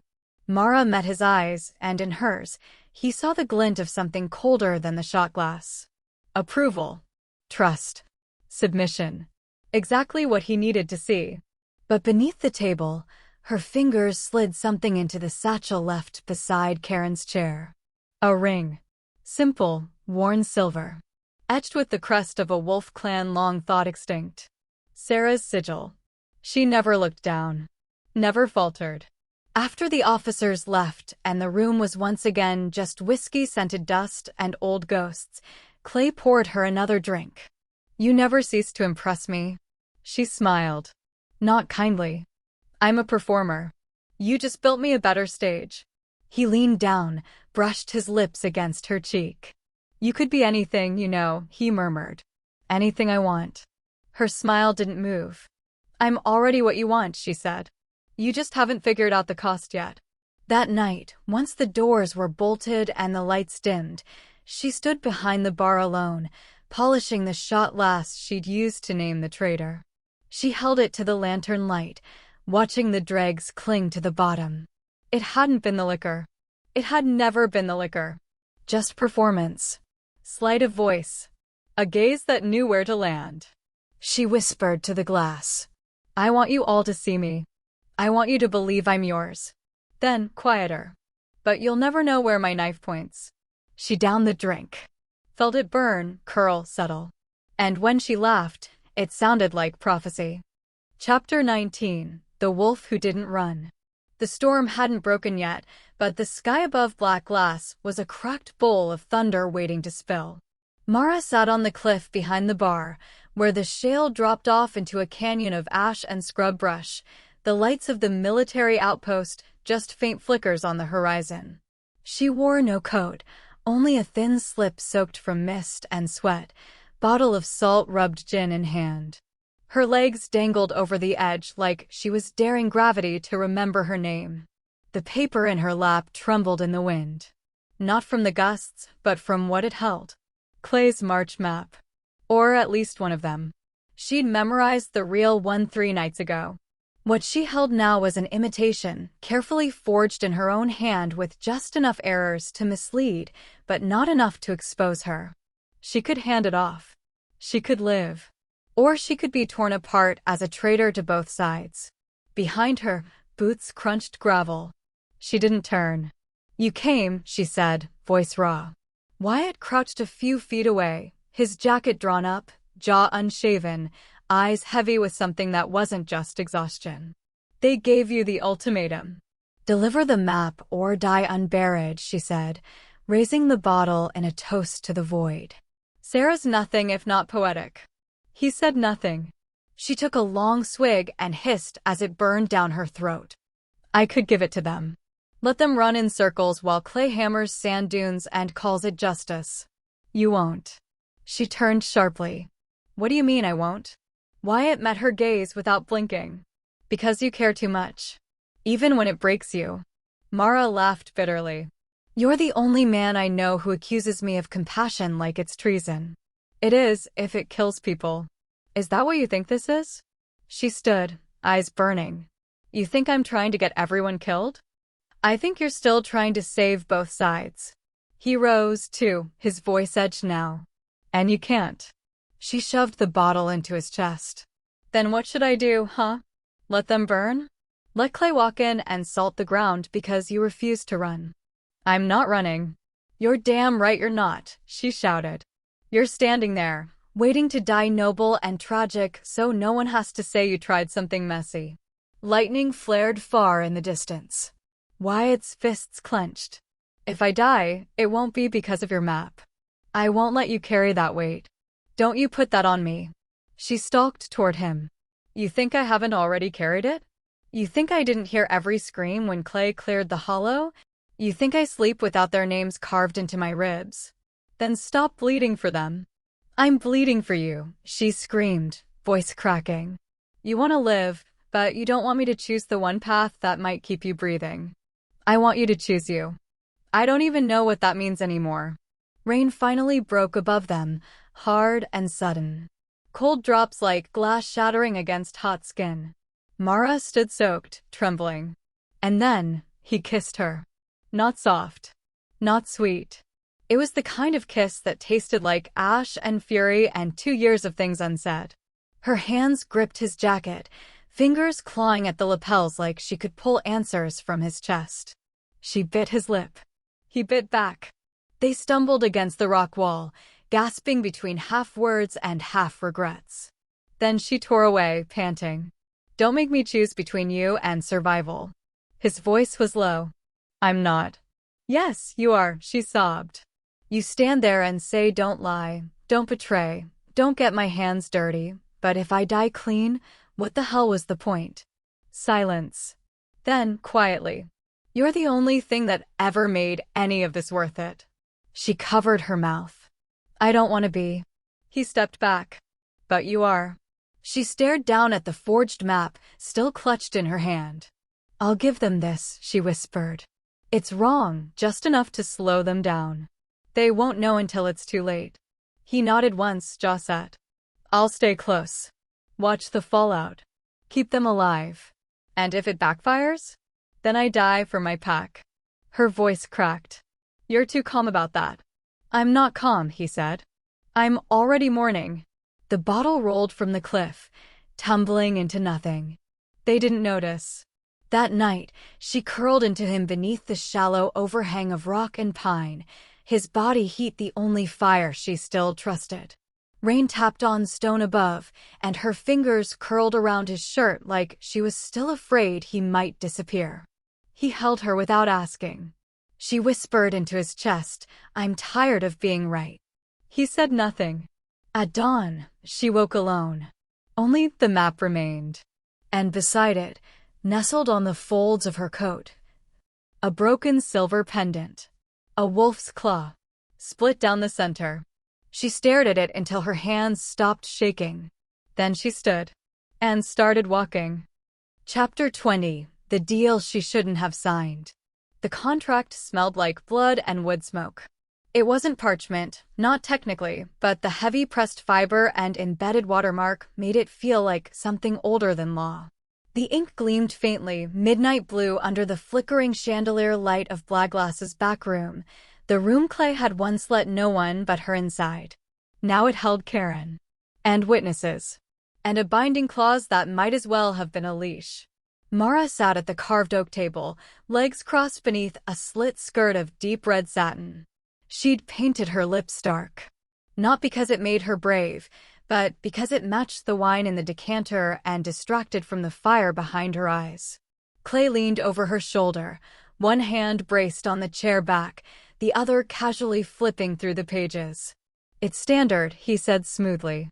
"Security liaison status. You keep your bar. We monitor foot traffic. You get full clearance to operate, and in return, you help us flag suspicious movement." "You mean wolves," Mara said. "I mean anyone who doesn't pay taxes," he replied, smiling. Karen sat across from them, arms folded, watching with the blank disinterest of a man who'd signed more death warrants than dinner bills. "There's a clause," Mara said, flipping to the end. Section 14. Ongoing remote observation. Routine surveillance, Clay said. "It means bugs," she snapped. "In the icebox, the wine barrels, probably my F-King bathtub." He didn't deny it. Instead, he leaned closer, voice low. "This is your out, Mara. No more raids. No more suspicion. Just peace and profit." "Peace and profit," she echoed. "You think those come in bottles like mine?" His smile faltered. "And still," she signed. Not quickly. Not eagerly. but with a stroke of the pen that made the room colder. The paper clicked into Karen's folder. The deal was done. And the door unlocked. Outside, the main hall of black glass was already full of murmurs. Soldiers in loose shirts. Smugglers with cleaned-up boots. Couriers from bloodline packs, perfume cloaking the bite. The bar was open again. But it didn't feel like hers. She stood behind the counter, the contract ink still drying on her skin, and raised her glass to the gathered room.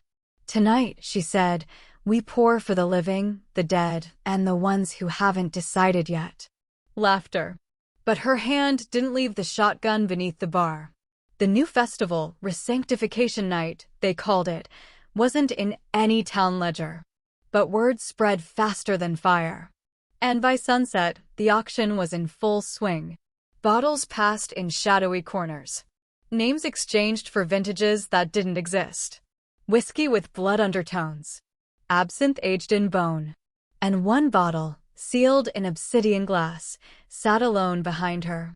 She'd emptied its contents hours earlier. Filled it with something else. A pendant. Silver. Shaped like a wolf's claw, broken at the curve. Wyatt's. She slid it into the hollow before the cork went in, sealed with wax, and tagged it with a label no one questioned. Truth for those who drink alone. If the right hands bought it, the message would pass. If not, at least she'd hidden it where Clay would never dare search. The night swelled. Drinks flowed. Coins clinked. Old enemies flirted and new ones watched. Clay wandered the floor like a lord inspecting a new estate, pleased with the illusion of control. Karen was long gone, but his shadows remained. Mara served them all. Smiled at the men who'd killed her customers. Winked at the ones who'd tried to kill her. And when one particularly smug buyer asked what made her whiskey better than the rest, she leaned in close enough to fog his glass. "It's brewed with regret," she said. "And poured for traitors." He laughed. She did not. In the cellar, where the lights buzzed low and the casks stood stacked like tombstones, the newest listening stones blinked silently from the corners. Clay's men had worked fast. Mara worked faster. In the far wall, she'd already begun carving a second hollow. A place without echo. Without stone. No sound would survive it. Not even hers. Back upstairs, she wiped her hands clean with citrus oil and powdered bark.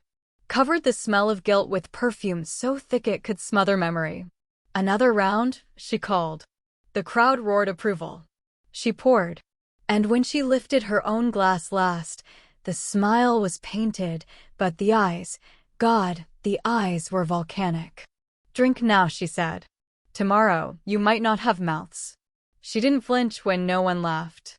Chapter 21. The Wolf in the Wall. The scent of blood had no business being in her kitchen. Not fresh blood. Not when the bar had just opened to full capacity for the first time in weeks and the bourbon was flowing smooth and mean across the counter. Not when the soldiers were smiling, the black market buyers were bidding, and the lie of normalcy hung over black glass like a velvet curtain stitched too tight to breathe beneath.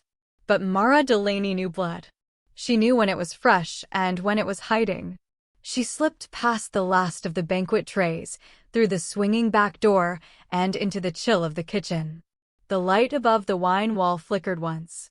The bottles looked untouched, stacked in perfect lines. But the bricks, those old, fire-colored bricks behind the crate of frost-bitten lemons, had shifted. Just slightly. Mara crouched low, fingers skimming the mortar. Warm. That was wrong. And the scent. Iron. She reached for the false panel and eased it open just enough to glimpse inside. A tunnel. Narrow. Roughly widened with claw marks, the dust still unsettled, the scrape of something dragged, or crawled, recent.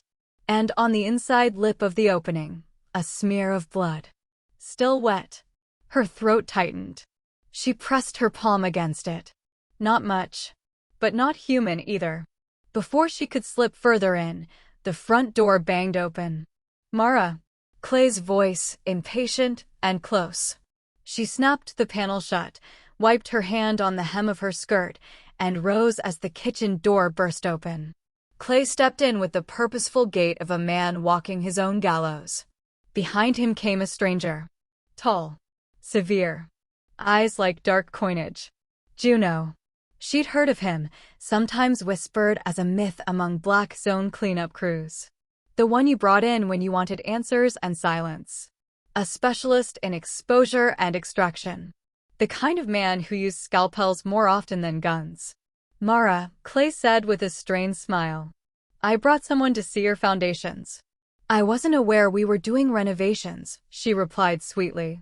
Juno's gaze slid over her like a fingerprinting, impersonal and exact. I hear there's a chamber beneath the cellar, he said. Old designs. Good stone. It's where I cry when the tips are bad, she said, pouring a glass of brandy with a careless hand. Clay didn't laugh. We're thinking of converting it, he continued, into a holding area. Somewhere quiet. Below surface. Useful for wolf-related interrogations. Mara turned, bottle in hand, and leaned against the ice chest. The dead don't talk much. They do, Juno said. If you start early. Her stomach twisted. But her smile didn't falter. Well, then, she said, let me show you the room where I age the spirits. She led them through the cellar door, down into the chill beneath the bar, past casks marked with false labels and one wall lined with fake wine that had long ago turned to acidic vinegar. Juno tapped the bricks. Took notes. Asked questions she didn't answer. Clay watched her too closely. When they circled back up through the kitchen, Mara held the door a moment longer than necessary. Enough to nudge Juno ahead. And as she stepped past him, she let her shoulder brush his. Want to see the back freezer? She murmured. Juno raised a brow. Clay started to speak. She cut him off with a single glance. Just a moment. Trade talk. Juno followed. She led him to the meat freezer's edge and turned fast, her hand sliding to the hem of her skirt to retrieve a chilled bottle of vodka, untouched. She popped the seal. Ever try chilled plum with beetroot? No. She pressed the glass into his hand. He tasted. Spicy, he said, surprised. Good, she murmured, pressing close. Spice keeps secrets. And then, without hesitation, she kissed him. Not long. Not lingering. Just enough. Enough to press her body between him and the freezer. Enough to guide his attention. Enough to hide the fading smear of blood beneath her heel. Juno blinked as she pulled back. That how you close deals in this bar? Only with dangerous men, she said. And only when the temperature's right. When they left the kitchen, Clay looked amused, but Mara didn't care. She had bought herself 5 more minutes. Maybe 10. After they were gone, after the last customer had spilled out drunk and laughing into the desert dust, Mara returned to the back. The panel groaned as she opened it again. No new blood. But the air was disturbed. And below the stone step, tucked beneath the lowest rack of aged rye, she found it. A print. Not human. Not boot. Not claw even. A single, partial mark. Half paw, half palm. As though someone had shifted mid-step, beast to man and back again. She dropped to her knees, ran her fingers along the edge of it. It was fresh. Still settling. And with it, a scent she hadn't smelled in days. Not fully wolf. Not fully safe. She pressed her forehead to the stone. Wyatt, she whispered. You're still in the walls, aren't you? There was no answer. But the wind that crept through the tunnel felt like breath. And for the first time in nights, she allowed herself one soft, soundless smile. He hadn't run. Not yet. Chapter 22. The Beast Who Remembered Her Name. The pipes had burst again. 4th time in 2 weeks. Probably sabotage. Maybe rot. It didn't matter. What mattered was that no one else could be trusted to fix them without tripping the traps or, worse, finding the secrets buried in the foundation of Black Glass Bar. So Mara went herself. It was nearly 2 a.m. The bar was empty save for the after hum of spilled jazz and broken promises. She lit no lantern. Only the low orange glow of the wine rack sconces cast enough light to see by. Her boots clicked across the stone steps, water echoing somewhere ahead, pooling thick near the barrels. She bent down to twist the valve beneath the main tap. Then she heard it. Not breath. Not boots. Not human. The sound was a deep, feral rasp. Then claws, scraping stone. She looked up. The shadows shifted. And the thing that lunged at her was not a man. A flash of fur. A guttural snarl. A body too massive to be natural. A wolf, but not like any she'd seen. Wyatt. Or what was left of him. He struck fast. Pinned her in a heartbeat, teeth bared inches from her throat, red eyes glowing with an emptiness that hollowed the air. Mara didn't scream. She didn't move. Instead, she reached down and unsheathed the silver blade from her boot. Slowly, calmly, she raised it to her own neck. "If you don't know me," she whispered, breath catching, "then tear it out." Now. The beast hovered above her, jaws open. Breath like smoke. Saliva thick on his teeth. His chest heaved with a broken rhythm, as if breath hurt. The blade touched her skin. Blood welled where she pressed it. His paw twitched. Then he stilled. A growl tore from his throat, but it cracked, fractured down the middle. Like something was crawling its way back through muscle and madness. And then, Mara. Her name. Ripped from his throat like a prayer sharpened into a curse. Her eyes blurred. Wyatt. His body convulsed. Claws sank into the stone on either side of her head, but he didn't move. Didn't strike. His fur bristled, and steam lifted from his shoulders, like his very cells were burning from the inside out. His head dropped lower, his muzzle brushing her cheek. She didn't flinch. She turned her head. And kissed him. Just behind the jawline. Just once. Then she did the unthinkable. She bit her own wrist. Hard. Blood welled. And with a shaking hand, she raised it to his mouth. He hesitated. "Take it," she whispered. "If you ever wanted to feel again. If you remember who you are." He opened his mouth. His tongue touched her wrist. Her blood touched his. For one terrifying, suspended second, the entire room pulsed with heat. Her heartbeat slammed against her ribs. And then his matched it. Not off. In sync. Two rhythms identical. The mate bond didn't explode. It bled. Between them. His eyes flickered gold. His breath hitched. And suddenly, Mara wasn't looking at a monster anymore. She was beneath a body she knew too well. Every scar, every breath, every damned tremor. Still fully wolf, but not gone. He leaned down, pressing his forehead to hers. The heat of his body rolled off in waves, something between desire and agony. His claws dug into the stone. Her legs shifted under him. And in the space between one breath and the next, their bodies didn't move, but everything inside them did. She felt his hunger. Not for flesh. For her. For recognition. For control. And yet, he didn't take. Didn't touch her. Just trembled. And said, again. Mara. Tears sprang to her eyes. She cupped his snout with both hands, kissed his brow, then his mouth, soft, trembling, reverent. And as he began to shift, bones cracking, muscles contracting, for peeling back into skin, she broke the kiss. Pushed him back. And stood. He collapsed to one knee, human again, naked in the shadows, breath ragged and hoarse. Mara, he rasped. But she stepped away. You remembered my name, she whispered, voice cracking. But you forgot what we're running out of. He looked up at her, eyes wide. She touched her collarbone, where his teeth had grazed her. There's blood in this, she said. Yours and mine. But there's no safety in it. No promise. He didn't reply. Didn't move. Just stared.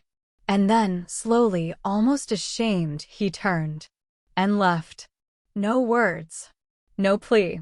Just bare feet on stone and a silence that tasted like ash. Mara stood in the dark long after he'd gone. She touched the place where his mouth had pressed to her skin. Then she whispered to the shadows, half laughing, half crying. You remember me, but none of us remembers how to live. Chapter 23, The Price of a Burning Bottle. The wine tasted like ash. Mara swirled the glass anyway, watching the crowd shift beneath the flickering chandeliers of black glass like moths circling flame. The bar had never looked richer. Polished mahogany gleamed, curtains dripped velvet, and golden ribbons snaked across every table. Bottles glowed like stained glass behind her, amber and crimson, gilded and deadly. Dionysia Nocturne, she dubbed it. A name stolen from an ancient myth and repackaged into the most dangerous night of her life. And every eye was on her. She wore crimson. Not just red. Crimson, a shade that dared to bleed. The satin caught every breath of candlelight, clung to her hips, dipped so low along her spine it might as well have been an invitation. Around her neck, a collar of braided gold. Around her thigh, the knife Clay had gifted her a year ago, the one she now kept poisoned. Her smile didn't reach her eyes. It hadn't for weeks. Place your bids, she purred, raising a hand. Tonight, we honor the gods of madness and mercy. Let them both drink well. Laughter rippled. Clay leaned against the far wall, drink untouched. His expression unreadable, but the tightness in his jaw betrayed everything. Juno stood beside him, murmuring into a listening device tucked beneath his lapel. She saw the glint. She smiled wider. The auction began. Bottle after bottle passed across the platform, smoky vodkas labeled in fake Greek, absinthe blended with moonroot, even the legendary Dead Man's Brandy, aged in cursed casks and rumored to make the drinker dream in prophecy. The crowd was fevered, gold exchanged hands faster than truth, and Mara played the room like a violin soaked in gasoline. She whispered into bounty hunters' ears. Slid coins across the bar with informants' names carved into the underside. Laughed too loudly at warlord jokes.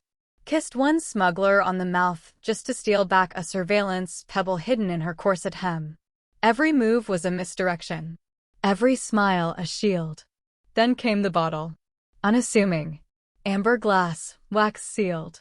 The label bore her own signature, Delaney Select, First Flame Reserve. She hadn't brought it out. She hadn't seen it before. But the crowd roared at its appearance. Juno's gaze sharpened. Clay straightened. She approached the table slowly. Took the bottle in both hands. Cracked the wax seal. The scent was wrong. Underneath the bourbon and smoke, something metallic. Acidic. Extinction root. A poison once used in the early wars. Illegal. Undetectable unless burned. She said nothing. Just turned to the crowd, raised the glass, and smiled.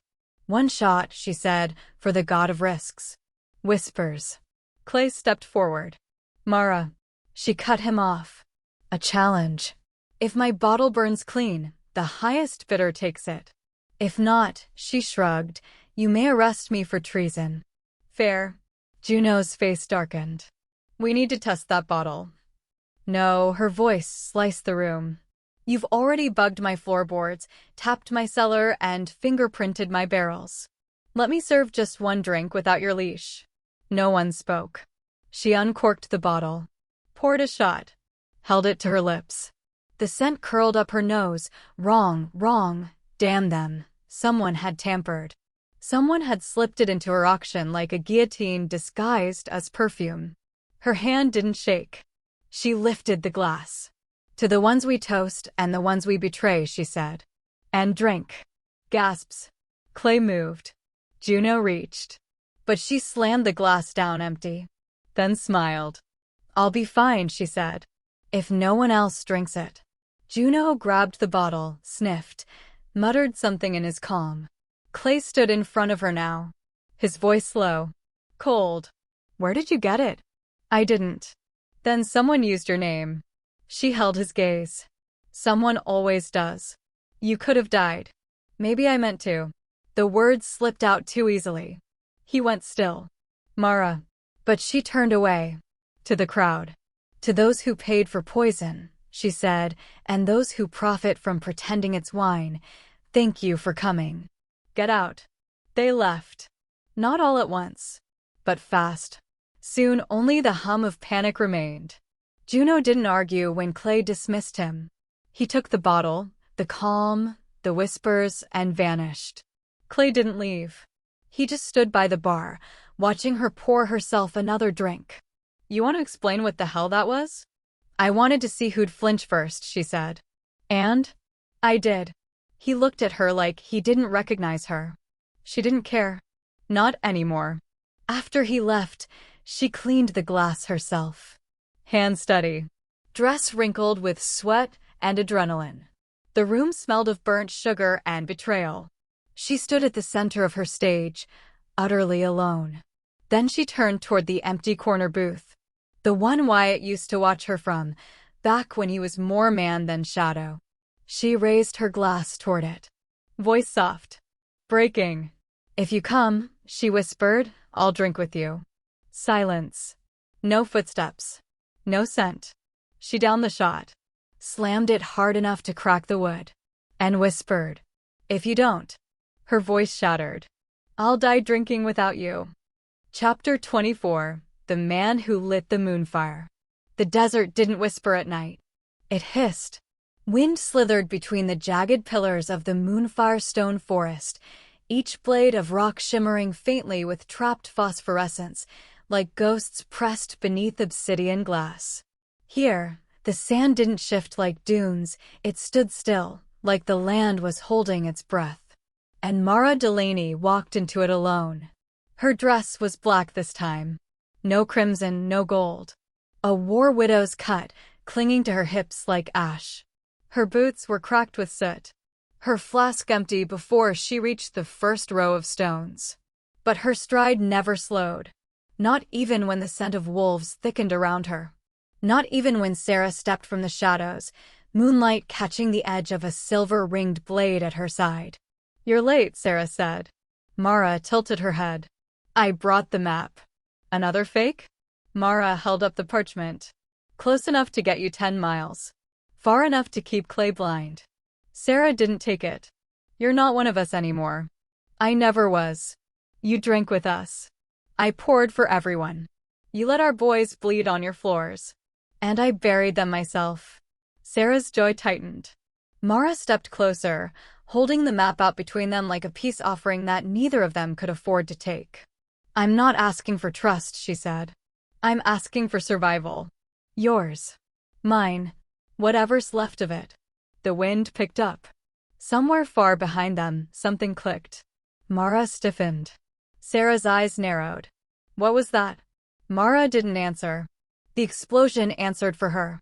A thunderous crack split the sky behind the stone forest, fire bursting from the ridges above like a red blossom torn open mid-bloom. The shockwave tore through the outer pillars, dust raining like bone powder across the desert. Sarah fell to one knee. Mara stood. Smoke curled at her back. Then came the voice. Clay's. Crackling through the comms embedded in the stones, a trick she'd forgotten he'd perfected years ago. "Any meeting conducted without authorization will be treated as treason." Sarah looked up, blood on her temple. "He's watching." Mara didn't flinch. "He always is. No one escapes the burn. Not even you, Delaney." Sarah stood, eyes flashing. This was a trap. "It was a warning," Mara said, voice cold. "To both of us." They stared at each other, two queens in opposite courts, neither with pawns left to move. "You brought the fire to our doorstep," Sarah hissed.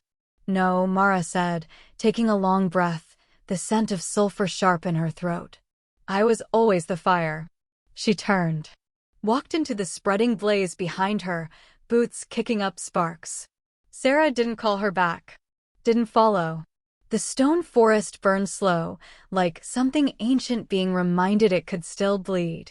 Mara stood at the edge of the flame, hair whipping around her face, skin kissed red by heat. Her eyes shone like glass ready to shatter. She pulled the flask from her belt. It was cracked. She didn't care. She drank. Burned her throat raw. "None of you want me alive," she whispered. But God's help you if I die drunk. The last of the fire reached the bottle in her hand and licked it clean. She dropped it, watched it melt into glass-shaped ruin. Her gaze turned back to the stone forest, where Sarah had vanished again, where ghosts would gather before long, where she'd once thought she could build a bridge between worlds. Now, only ruins. Behind her, the moon rose in full, pale, and merciless. She bared her teeth to it. "Wyatt," she whispered. "If you're still listening." The wind swallowed her voice, but not her fury. She turned away from the wreckage, blood dripping from her bitten lip, fire dancing behind her heels. And as she disappeared into the night, she whispered to herself, "The next war starts at the bottom of my glass." Chapter 25. The collar she forged herself. It was velvet-lined. The collar. Black leather, hand-stitched, with an interior mesh of silver filaments so fine it wouldn't burn, but it would sting. The clasp clicked shut with a softness that belied its weight, and when Clay fastened it around Mara's neck, he used both hands. Like it was a gift. Like it was a vow. "There," he said. "Now you're mine." Mara didn't flinch. She touched the collar gently, her fingers trailing it like silk. "Fits better than I thought. It was made for you." So was the noose, she thought. And the gallows. And the fire pit. She smiled. Clay cupped her cheek. "You were right, you know. The wolves came. The bar worked. Your chaos made them bold enough to show their faces. Sarah's pack is bleeding in 5 districts now." Mara tilted her head. "And you're still afraid of mine?" "Not afraid," he said. "Just cautious." He leaned down, kissed the corner of her mouth. His breath tasted like victory. And something more bitter underneath. They weren't in a prison cell. Not technically.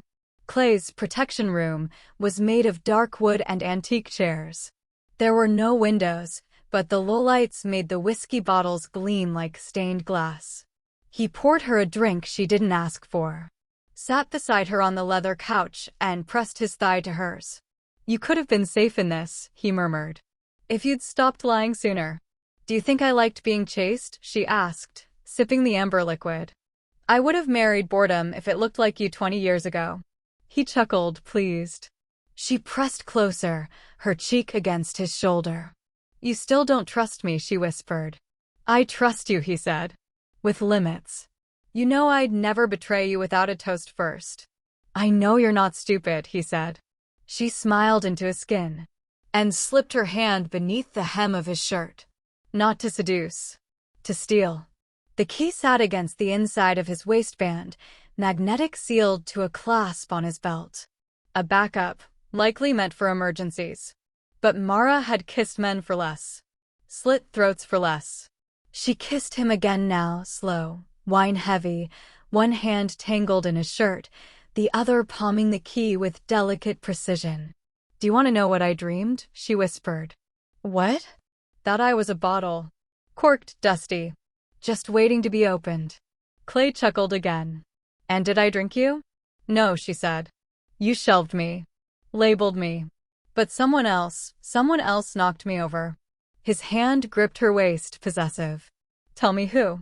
She bit his lip. He groaned. And behind his back, her free hand slid the key into her glove. It wasn't just a passcode, it was the failsafe to the entire lockdown on Blaglass's reserve cellar. A hidden vault no one but Clay controlled.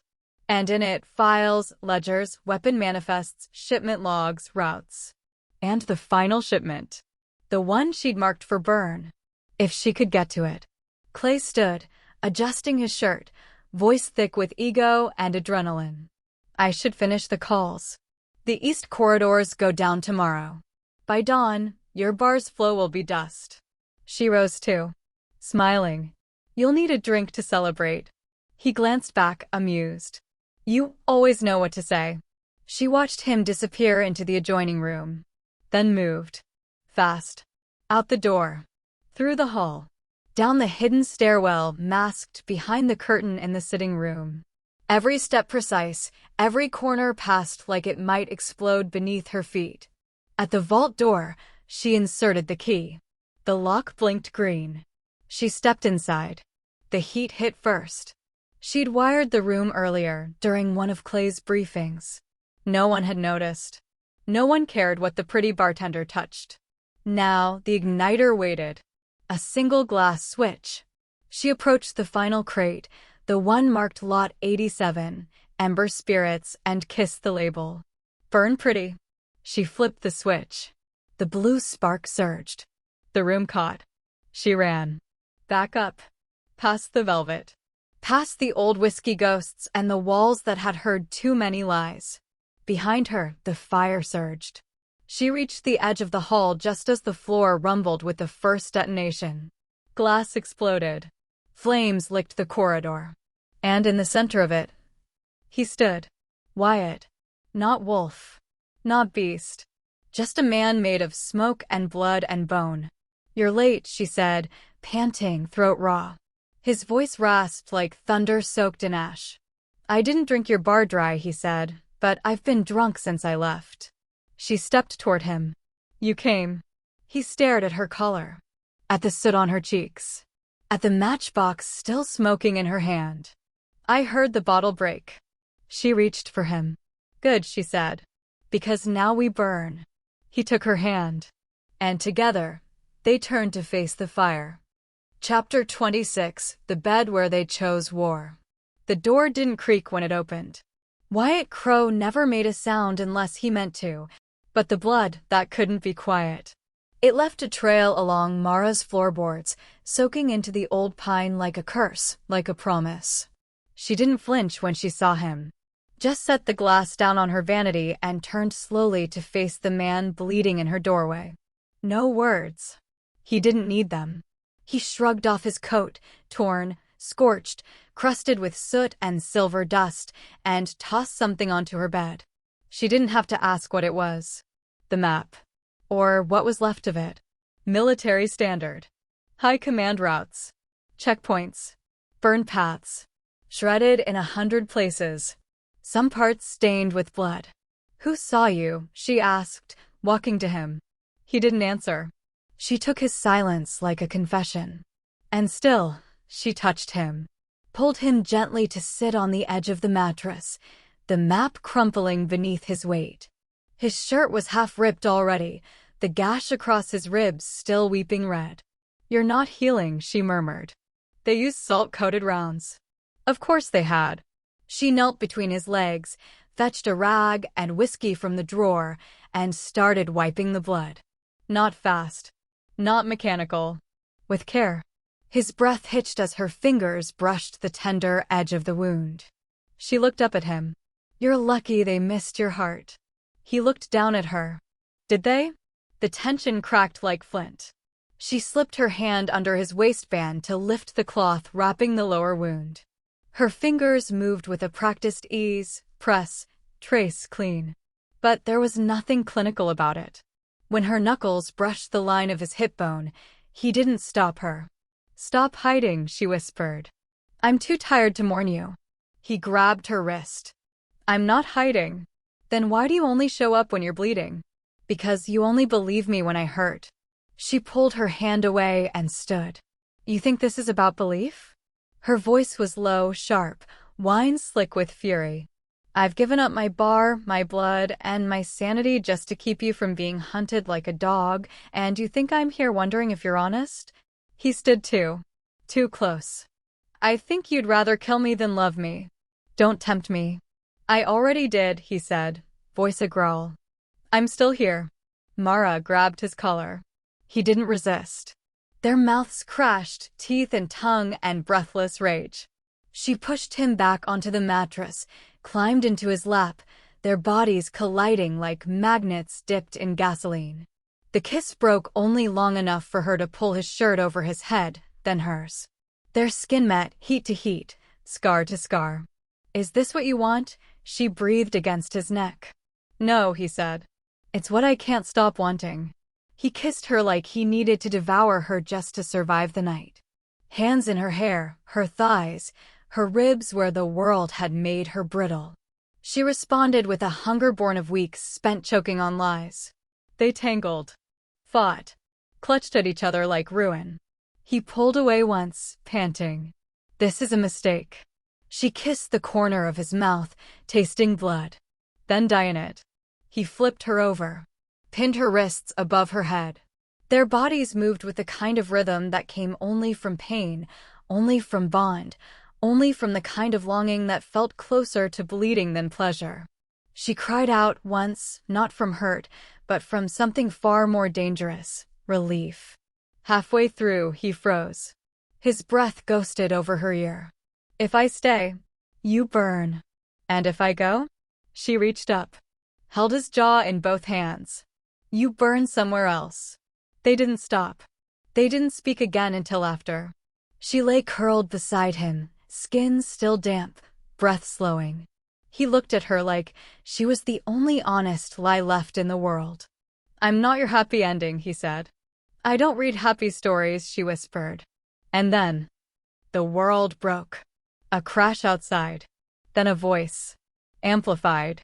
Cold. Clay. Mara Delaney, you have one chance. Hand over Wyatt Crowe, or this place will never open again. Mara stood, wrapping a silk robe around her body. Wyatt rose with her. She touched his chest. Back into the barrel.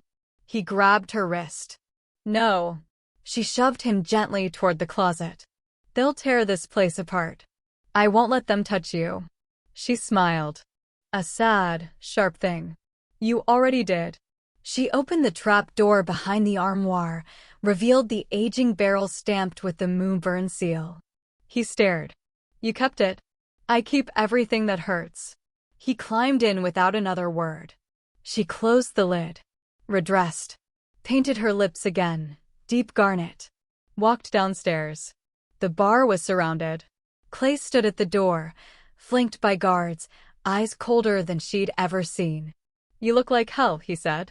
She leaned against the counter, lit a cigarette. You always did have bad timing. He looked her over at the fresh bruises on her neck, the dampness she hadn't wiped from her collarbone.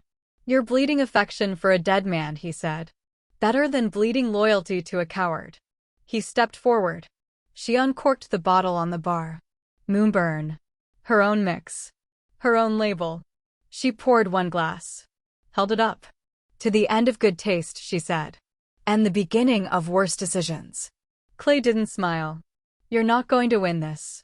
No, she agreed. But I might live long enough to make you wish I did. She raised the glass. To fate. He didn't toast. She drank alone. The war began at midnight. And Mara Delaney had already picked her battlefield. Chapter 27, The Wolf They Tried to Unmake. The corpse lay beneath the firelight like a monument no one dared to mourn. Burnt beyond form, the body was still unmistakably lupin, snout warped, paws half-shifted, the skin blistered until only soot and bone remained. The smell clawed at the back of Mara's throat. Not rot. Not even blood. Ash. And betrayal. Clay stood beside the wrought iron frame, arms folded as if he were presenting a gift. His eyes were cold. Not gloating. Final. He came for you, Clay said. Thought he could tunnel under my house, run back to your little den between the wine barrels. He didn't even get a howl out before we burned him. Mara didn't blink. She wouldn't give Clay the pleasure. But her breath left her like glass cracking in her lungs. She looked at the body again. The shape. The scent, or what was left of it.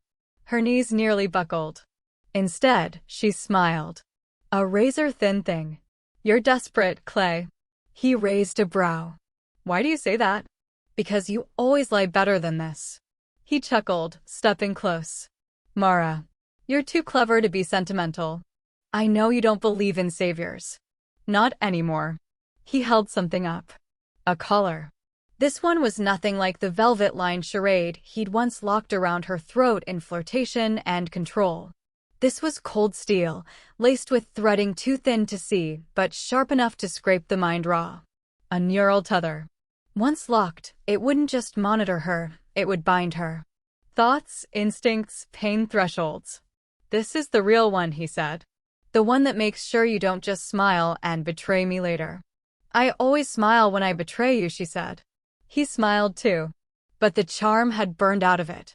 "You said you didn't want me dead," she murmured, stepping close. "I don't. You just want my mind." "I want your loyalty," he said. "But I'll settle for compliance." She reached out and touched the collar with 2 fingers. Let them linger there, then slid them down. Past the lock, past his wrist. Let her other hand drift behind her, gripping the stone edge of the furnace's switch box. "You'll wear it," he said. Her lashes fluttered once. "Fine," she whispered. "But you don't get to watch." He blinked. Too late. Her thumb hit the trigger. The wall behind him detonated. Not a fireball, but a collapse. Stone and mortar caved in with a roar, the back tunnel behind the furnace imploding as the charges she'd buried days ago finally met their purpose. Clay stumbled, coughing, reaching for his calm, but Mara was already moving, snatching the collar, slipping past him in a cloud of dust and grit and ghostlight. She didn't look back. Didn't have to. He'd live. Because men like Clay always lived. They crawled out of ruin with ashes in their teeth and vengeance in their veins. But she would live too. Because she'd stopped waiting for someone to save her. Upstairs, chaos had already bloomed. The bar was noisy. Not festive. Terrified. Voices shouting, boots hammering. Some customers were running, others shouting into calms. And above the din, the rising chant that chilled her marrow. "She let the wolves in. She poisoned our drinks. She's one of them." Of course. The final piece. Clay's whisper campaign, now bearing fruit.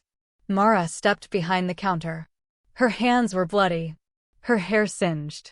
Her dress torn along one shoulder. But her posture was perfect.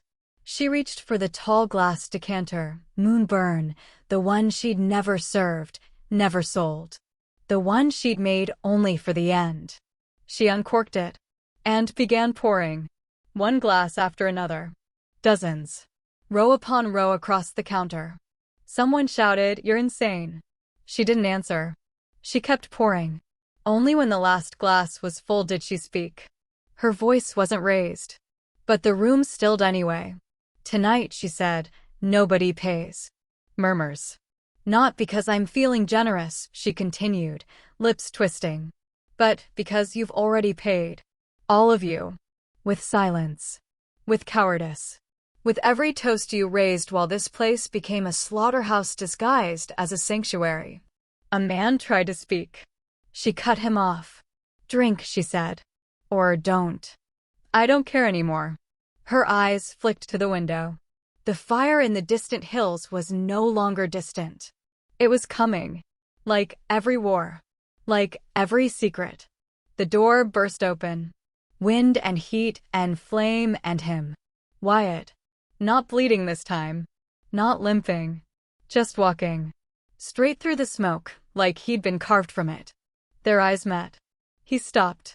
"I didn't drink your bar dry," he rasped, voice wrecked. "But I've been drunk since the day I left." Her smile cracked. Split. Bled. "You came late." He stepped forward. "I still came." She lifted one of the full glasses. Held it out. Between them. "You want a drink with me now?" she asked. Wyatt looked at her. At the burns. The collar in her hand.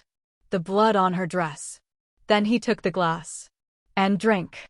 She downed hers too. No toasts. No speeches. Just the burn of truth going down. Clay would be here soon. With soldiers. With torches. With the law screaming in his lungs. The wolves were circling too.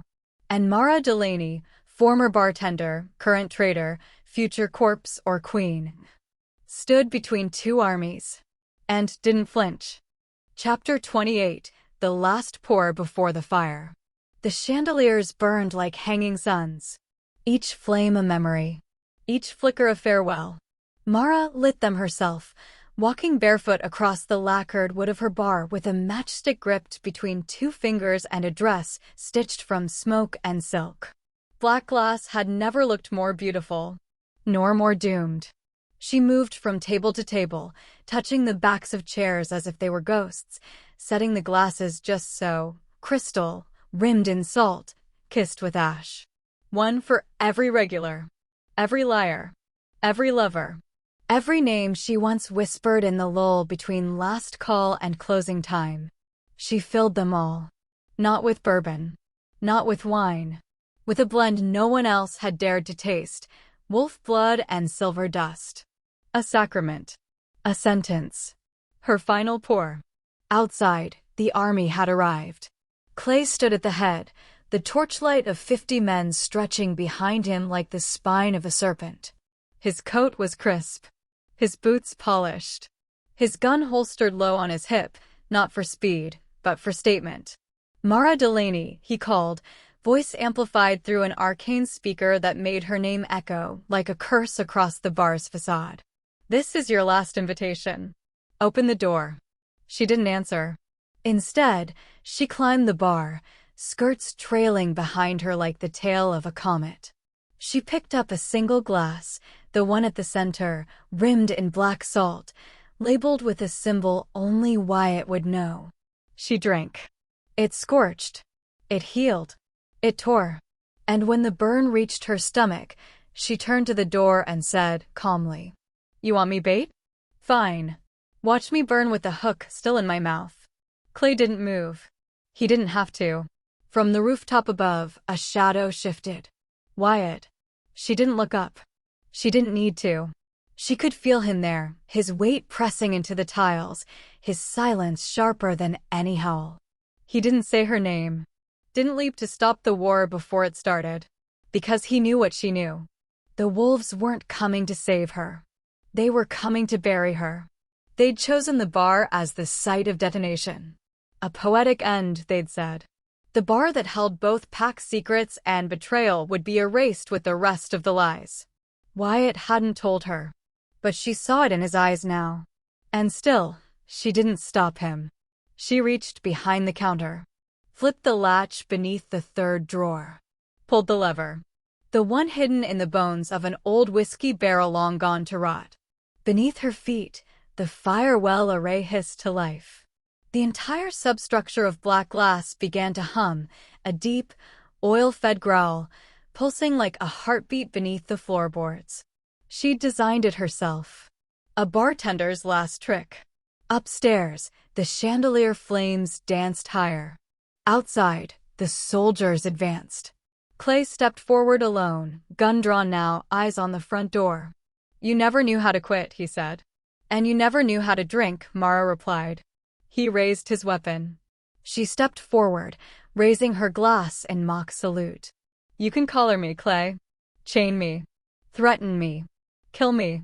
Her voice was thunder behind glass. "But you'll never drink my last pour. That one's mine." Behind her, Wyatt stepped to the edge of the rooftop. "Mara," he called. She didn't turn. He didn't offer salvation. Only truth. "Don't stay." She laughed, throat raw. "Don't love me." He didn't answer. Because they both knew he already did. Clay cocked his gun. "This is it." She's aside. Mara stepped down from the bar. Her heels echoed in the stillness. She walked past the booths, past the bar top, past the memory of every damn night that had led to this one. She stopped in front of him, and slowly, carefully, raised her own weapon. Not to him. To herself. She pressed the barrel to her temple. Smiled. "Then let me speak," she said. "Just once more." The wind outside howled. The chandeliers sputtered. The fire well below groaned. And someone somewhere pulled the first trigger. Chapter 29. The Wolf Who Died in Her Arms. The first bullet didn't make a sound. Not in her ears, at least. It was the second that stole the world's breath when Mara's body snapped back against the bar, black silk blooming crimson at the hip, and the glass in her hand fell, still half full. She didn't scream. Didn't fall. Not at first. Just stared at Clay through the rising haze of smoke and chandelier glow. He stood with his gun still raised, hand steady. Eyes unreadable. "You never knew when to stay down," he said. And then the wall exploded. Not from dynamite. From teeth. Wyatt came through the fire like a creature torn from the belly of hell. Full beast. All fang, muscle, and silver-eyed fury. The floor cracked under his landing.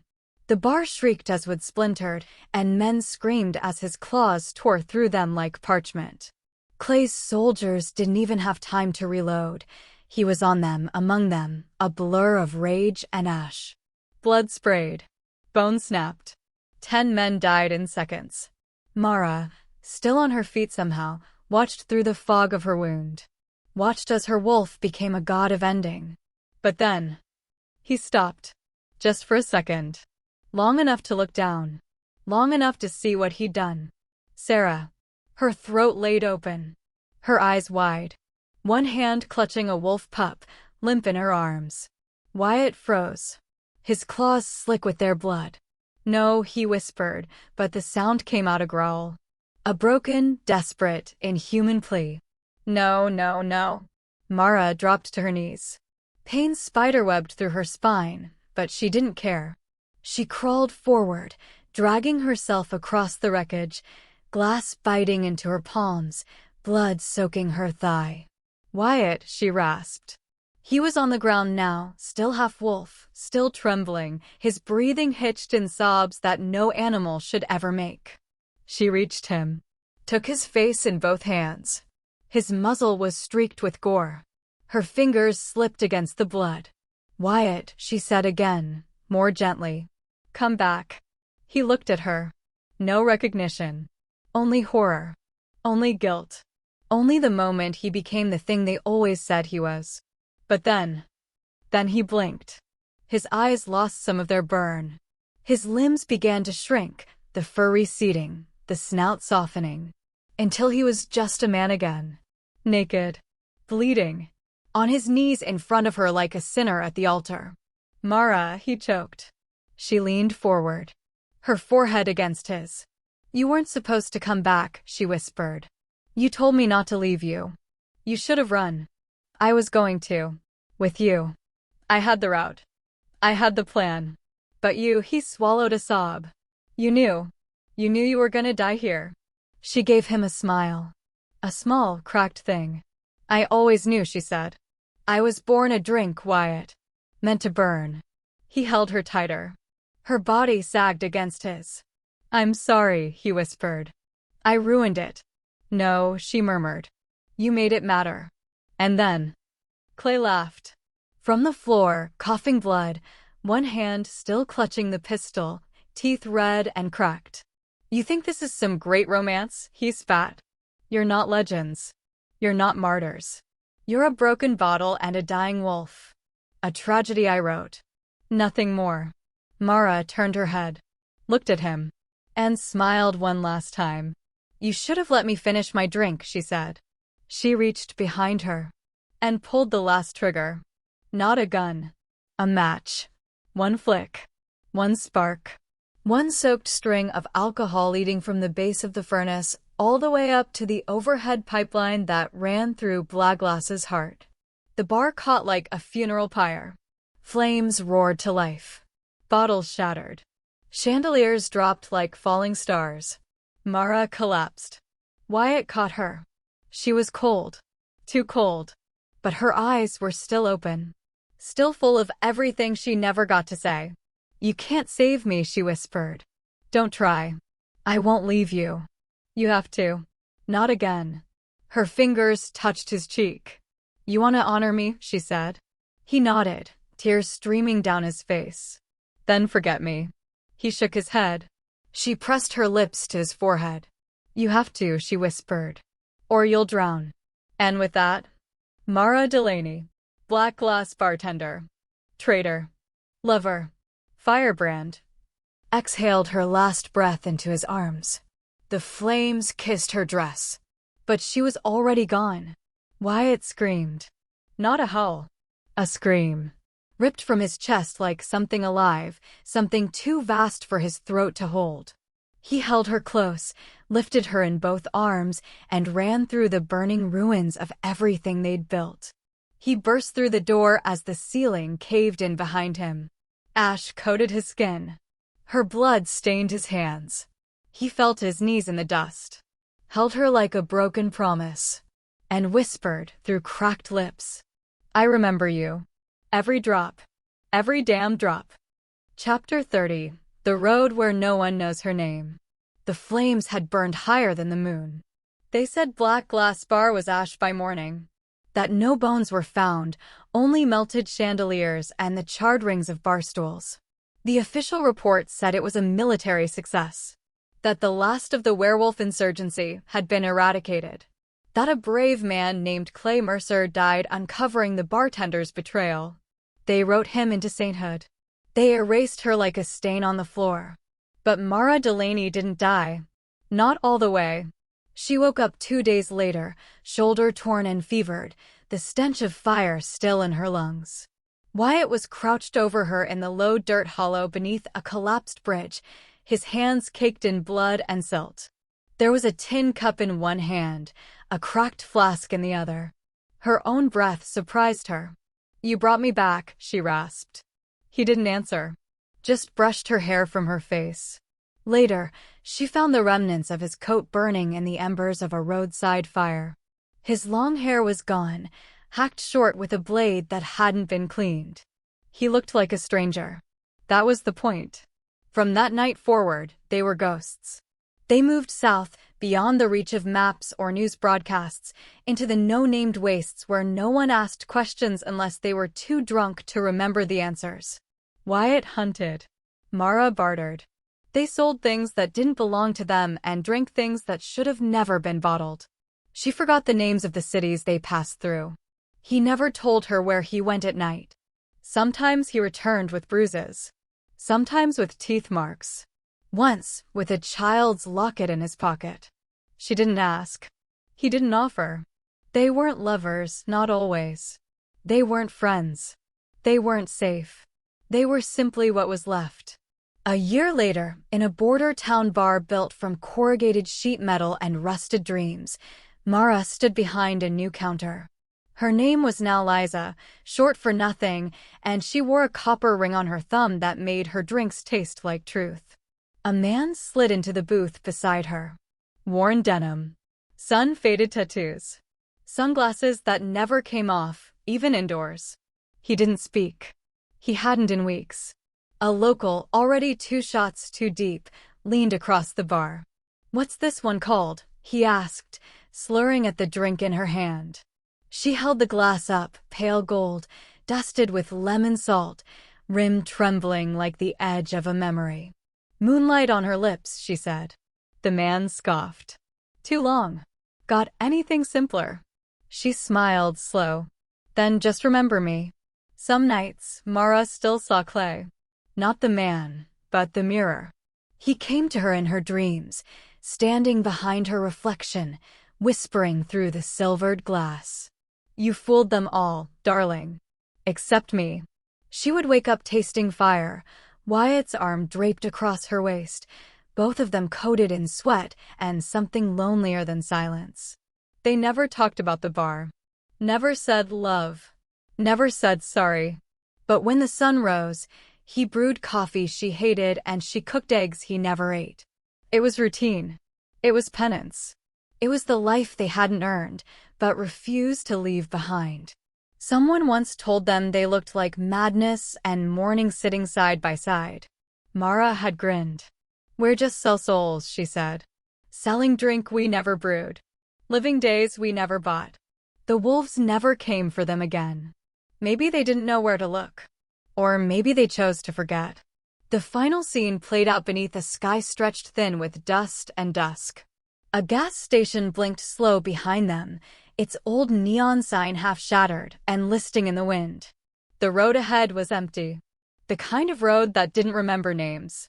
Mara climbed into the passenger seat of the rust-red truck, a matchstick between her lips, hat pulled low over her brow.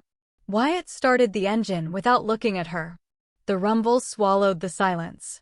She flicked Ash out the open window, watching it dance in the golden light. "So," she said, "where to this time?" Wyatt shifted gears. Drove. "Someplace no one knows us," he said. She smiled. "Finally," she whispered. "A home." Behind them, the electric sign clattered in the wind. Somewhere in the far hills, a howl rose like a memory. but it never reached them. It was drowned out by the sound of their engine, roaring into tomorrow.